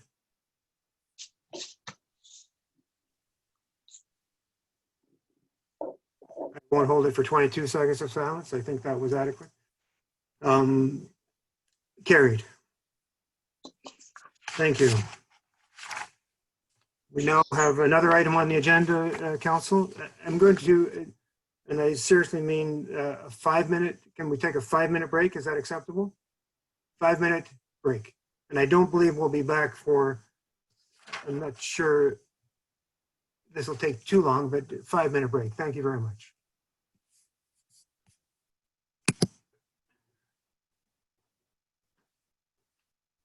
Back. So I see 1, 2, 3, 4, 5, 6 councillors. Clerk.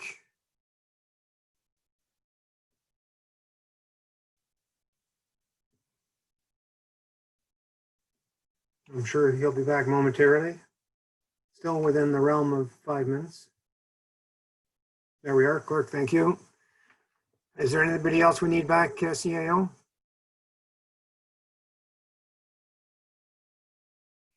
CAO, do we need any other staff back? No, I'm just, is Jackie coming on camera or is she here? No, she's not coming on camera today. I'm here. Okay, thanks, Jackie. Then we're good. Thank you. All right, so we will resume the special council meeting at 3:50. And item 4.2, municipal health and safety COVID-19 policies and procedures.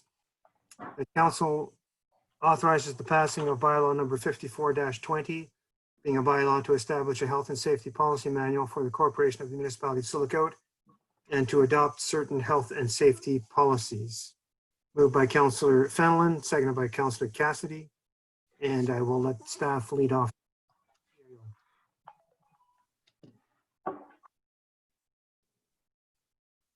Okay.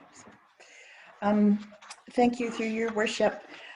So as part of Delma Clace's return to work, she's been assigned as the special projects person and to develop our health and safety policies for the municipality because we were lacking in a number of areas. With the onset of COVID-19, that kind of switched our focus because we had to take a look at what we were doing with reference to policies to protect our staff, our workers, while we were on the job during the COVID-19 pandemic. In the report, it indicates that the Ministry of Labor is doing a blitz with municipalities in particular. There are some agents out there doing businesses as well, but this particular person in our area has been focusing on municipalities. So we had a conference call with all of the management team, supervisors and worker representatives from each of the areas that we have responsibility in our departments throughout the municipality. And what they wanted to see is that we were complying to the Occupational Health and Safety Act and wanted to know what we were doing with reference to COVID-19 specifically. And so they made a number, most of our directives and our memos to staff covered off what we should be doing, but they made some suggestions on things that we needed to think about that we hadn't thought about. So as a start, these are fluid policies because they change according to what best practices are. But we've put together a number of policies. I believe there's 10 policies in total here to have adopted by council so that we can circulate them to staff and have a formal policies and procedures in place with reference to different activities that we do around the municipality and how it pertains to COVID-19. A lot of it we're already practicing, but we had to formalize it and put it into policies.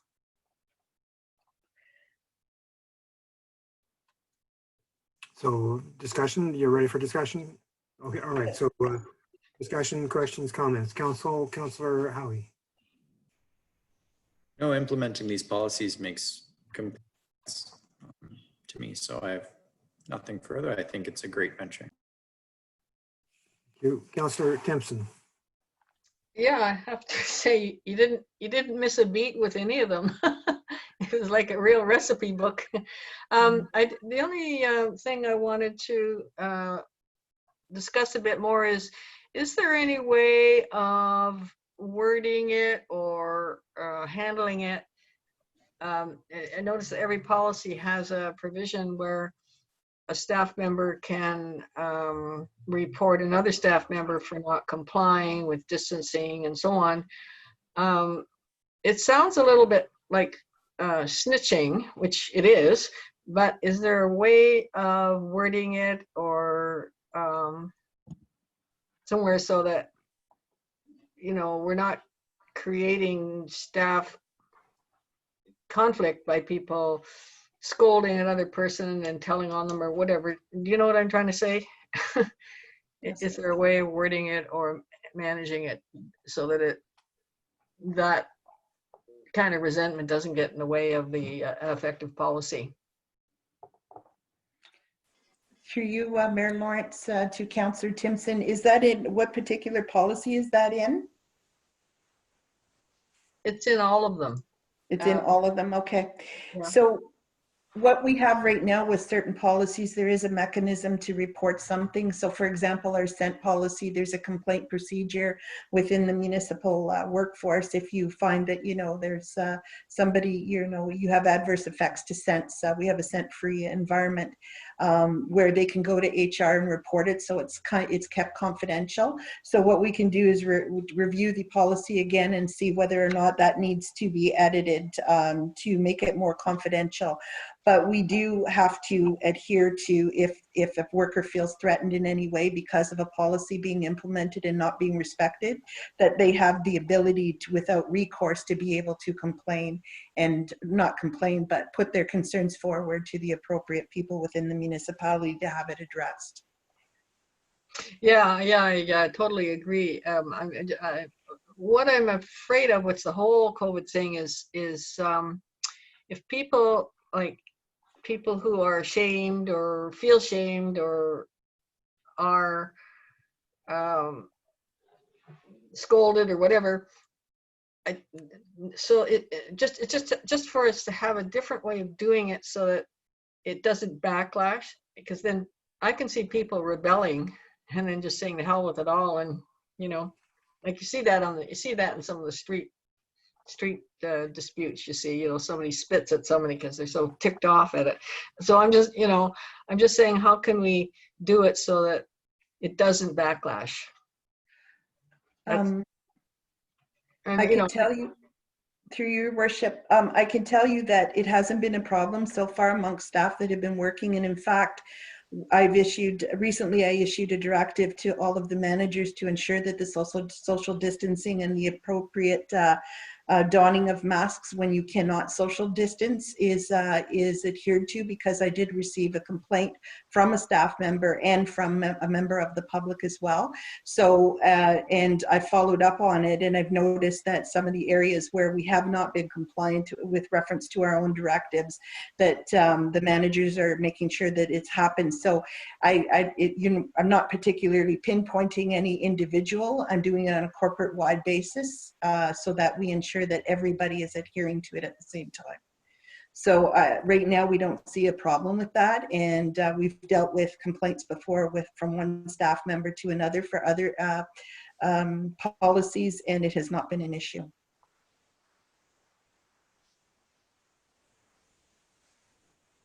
Okay.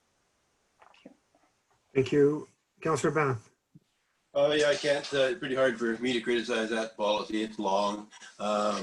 And the only thing I would say, kind of in line with what Councillor Timpson said, is that I think the educational proponent of it needs to be really, really enhanced, so that it's, and discussions need to be community-wide rather than pinpointed. I think that's very important, so you don't get the shaming effect. I really can't add to it, I don't think. Thank you. Councillor Fanlon.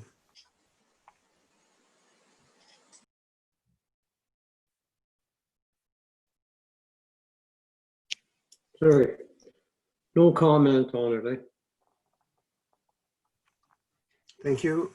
Councillor Cassidy.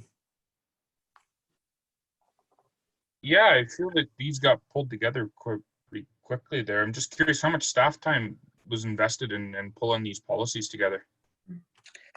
Through you, Mayor Lawrence, I would say I can't really quantify that, but I can tell you that we have Delma is working on it, was working on the COVID policies full time.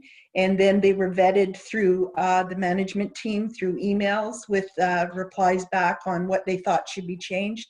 And then we also discussed them in our management meetings as well. And then she incorporated those changes and comments into the policies to bring forward to council. So we have been spending some time on this, and we do have to do it. Of course, the Ministry of Labor is going to be visiting us and making sure. We had a lot of this in directives and memos to staff, but it's good to formalize it so that we know moving forward, and we can adopt these policies to any other potential pandemics or viruses that happen in the future. Was there any talk about there's just so many different things. I'm not gonna sit here and say I'm an expert in it. But like with any experts like the health unit, I know they're probably busy as it is, but did they provide any feedback on these policies or? We did the research based on best practices and what was already out there, and we went through our human resources policies as well with reference to the company that I believe it's HR Downloads. They assisted as well because we have a membership with them. And in addition, I did vet a couple policies through the Northwest Health Unit, and one in particular was contact tracing. I didn't believe that it was the municipality's responsibility, as that is a directive under the health unit, to deal with contact tracing, and for confidentiality reasons, we felt that it may be intruding on somebody's personal confidentiality if we required them to mark down all their contacts if they were tested positive for COVID, as this is a responsibility of the health unit and the healthcare profession. And so they provided feedback. They're very, very good. I know they're very busy, but they've been very good to respond quickly to me in those kinds of policies. So we go where we need to go to make sure that we're, you know, working within our boundaries and also respecting the Occupational Health and Safety Act. Thanks. That's good to hear. Thank you very much. Thank you. Councillor Lego. Just under, you indicated that there's financial implications for preparing to reopen. Has the province or federal government provided any financial help to for the cost that we've incurred? I know that you stated that putting up barriers in offices and sanitized wipes and sprays and masks, and I'm just wondering if any of that's going to be covered by the government. Through you, Mayor Lawrence, we're hoping that some funding will be announced specifically for municipalities to address some of this, because of course it has an impact on our budget. At this point in time, under financial implications, I wasn't able to quantify it because we just received our shields to be installed, so the invoicing hasn't been done. But we will be following up with council to let you know, because we have been tracking these costs, to let you know where we're at and how much money we've spent so far to prepare for reopening. Okay. Just also, as the CDC in the States, I don't know what we have similar in Canada or if we follow what they're doing, but they've said that COVID spreads from person to person contact, and then it lists touching infected surfaces under the section called the virus does not spread easily in other ways. I just noticed that through every one you have, you're spraying surfaces, and I'm just wondering if we've been told that the virus is more of a person-to-person contact than from touching surfaces, because it's in every policy that to spray all the surfaces down. And so what we're doing now as a staff, because we're still respecting social distancing within our buildings, the staff that are working, we are so shared surfaces. So for example, myself and Tiffany, my executive assistant, if she uses the copier, she takes a wipe and wipes it in between uses. If I'm in the office alone and she's working from home for 2-3 days, then I won't use it because I'm the only one in here and I'm the only one touching it. So we're doing those types of things.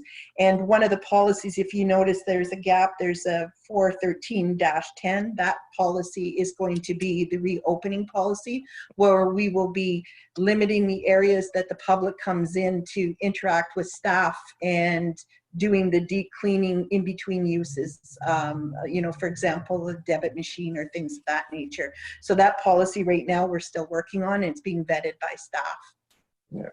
Yeah, I just had some same concerns that Councillor Timpson had about people have different views on this. Right. And if you're not following what someone's view is, they may get offended by that and point you out. I don't know how this is going to be policed within the municipality, and who's going to do the policing. If you don't wash your hands 10 times a day and someone wants you to wash your hands 10 times a day, is that a violation? It's a slippery slope to me. It is, but we have to develop the policies. It's a mandate. So mandated. And the one thing the Ministry of Labor said, because I followed up with the representative, the inspector, after our teleconference, and asked him for a bit of advice. But of course, the Ministry of Labor does not tell us how to implement our policies or what to implement. We just have to make sure we have them and we're following the sections of the Occupational Health and Safety Act. So if we, for example, as a municipality say, thou shalt wash your hands every hour for 20 seconds, then that's the policy that we've adopted for our staff. Another organization may say it happens every 2 hours. It all depends on your organization, your corporation. Okay, thank you. Thanks, Councillor Lego. I'll just, does anybody else on council have another question or follow-up? Councillor Timpson.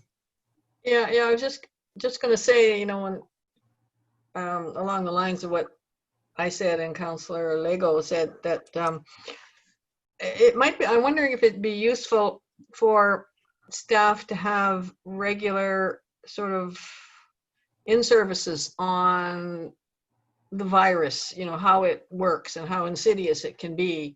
And because there's a lot of people out there that just think it's just overdone, and what in the regulations are overdone. And then, as you say, we're getting CDC saying it's not spread by surfaces. Somebody else is saying it is. I mean, I think that just reflects that how little is known about this virus. And you know, and I'm just wondering if there could be some in-services for staff on the scientific side of things, possibly from the public health or one of the infectious disease doctors in town, so that they'd be a little bit more aware and more likely to comply.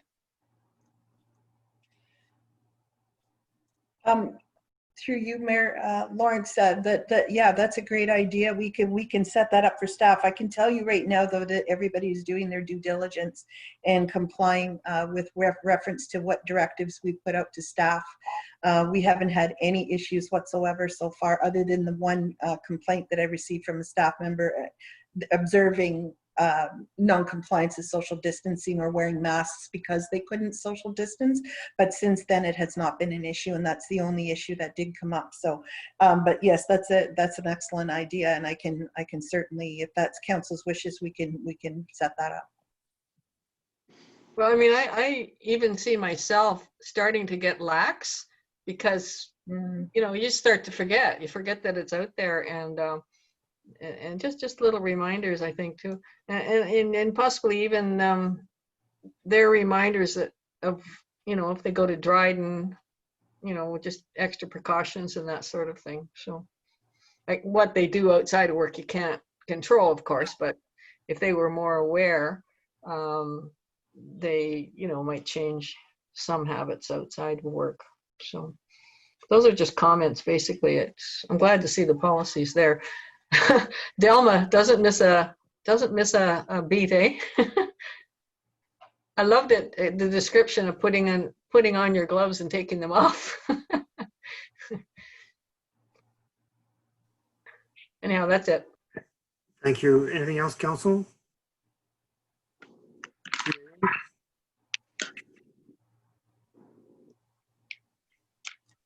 CAO, anything else to wrap up there? I have no further comments, Your Worship. All right, and I think we will, the motion regarding municipal health and safety COVID-19 policies and procedures was moved by Councillor Fallon, seconded by Councillor Cassidy. All in favor? Silence will indicate approval.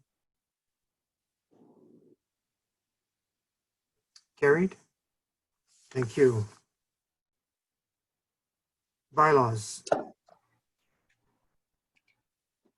Bylaw number 53-20 being a bylaw to authorize the mayor and the clerk to execute an agreement between the Corporation of the Municipality of Sioux Lookout and RJ Concrete Construction Limited for the Sioux Lookout waterfront.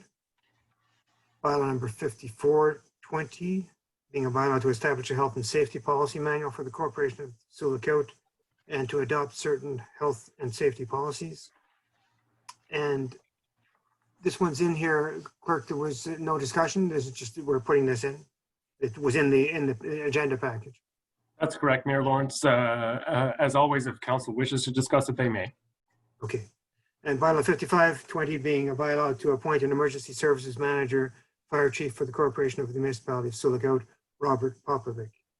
That bylaws number 53-20, 54-20, 55-20 be read a first, second, and third time and passed. Moved by Councillor Bath and seconded by Councillor Lego. The CAO wishes to say something. Good, thank you. I'm looking up now. Thank you.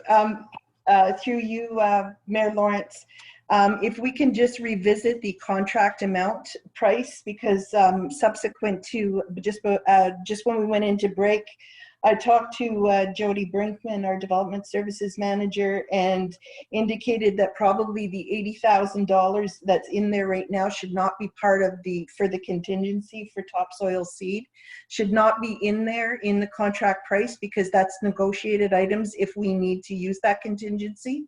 So that 80,000 should be taken out.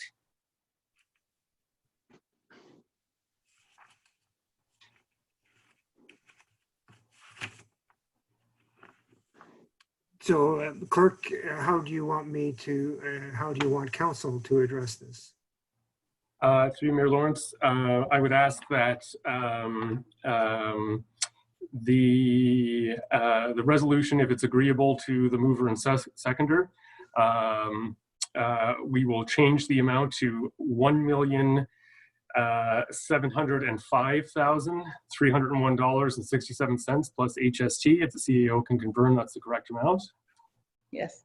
I didn't do the math, but it sounds right. Well, that's reducing. Yeah, it's taking 80,000 out. So exactly 80,000. Okay. So if that's agreeable to councillors Timpson and Bath. Yes. Fine with me, yeah. And providing nobody else on council has any objections, as the matter has already been voted on. I see or hear no objections. Then the resolution then has been amended based on the information provided by the development services manager and the CAO. Thank you. So we're good to go with the bylaws as read, which were moved by Councillor Bath, seconded by Councillor Lego. There being no further discussion, is that a Just, that bylaw again for appointing the emergency measures person? CAO clerk, could you explain that? Sorry, I missed the question. There was a bylaw in the agenda package and then added just as in the bylaw section regarding the appointment of the emergency services manager, fire chief. Yes, through you, Mayor Lawrence. This was done the same way as we dealt with the treasurer appointment. There's been some discussions internally with respect to whether or not all items that appear on the agenda need a report.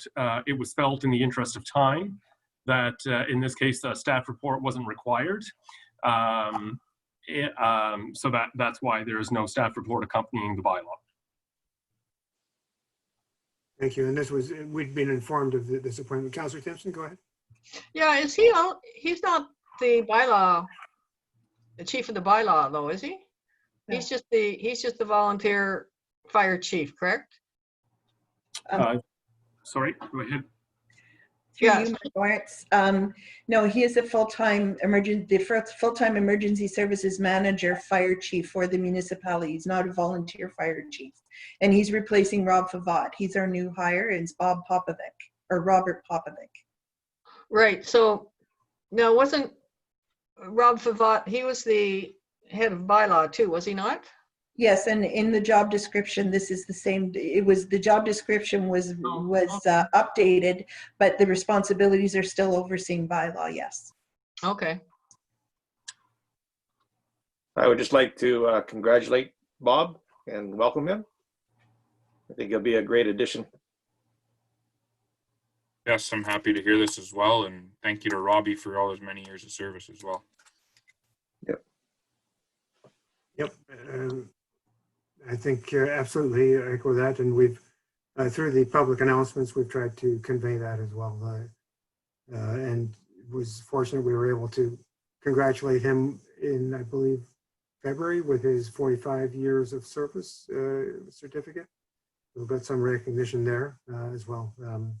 I'm sure sometime when there's fewer restrictions, there'll be something planned that's a little bit closer together for a celebration of both Robert and the long-serving daycare manager as well, who's just retired. So, all right, no further discussion on that.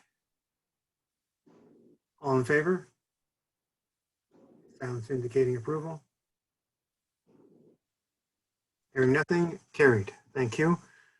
confirmatory bylaw number 56-20 to confirm the proceedings of the Council of Silicon June 3rd, 2020 special council meeting be read a first, second, third time and passed. Moved by Councillor Howie, seconded by Councillor Cassidy. All in favor? Silence indicating approval. Carried. One final motion, and that's a motion to adjourn. Moved by Councillor Bath, seconded by Councillor Cassidy. I'm way out of sync on my going through my rotations there. I apologize for that, but at the June 3rd council meeting be adjourned. Thank you very much. All in favor? Carried. Good afternoon, everybody. Thank you. Good afternoon. Have a good evening.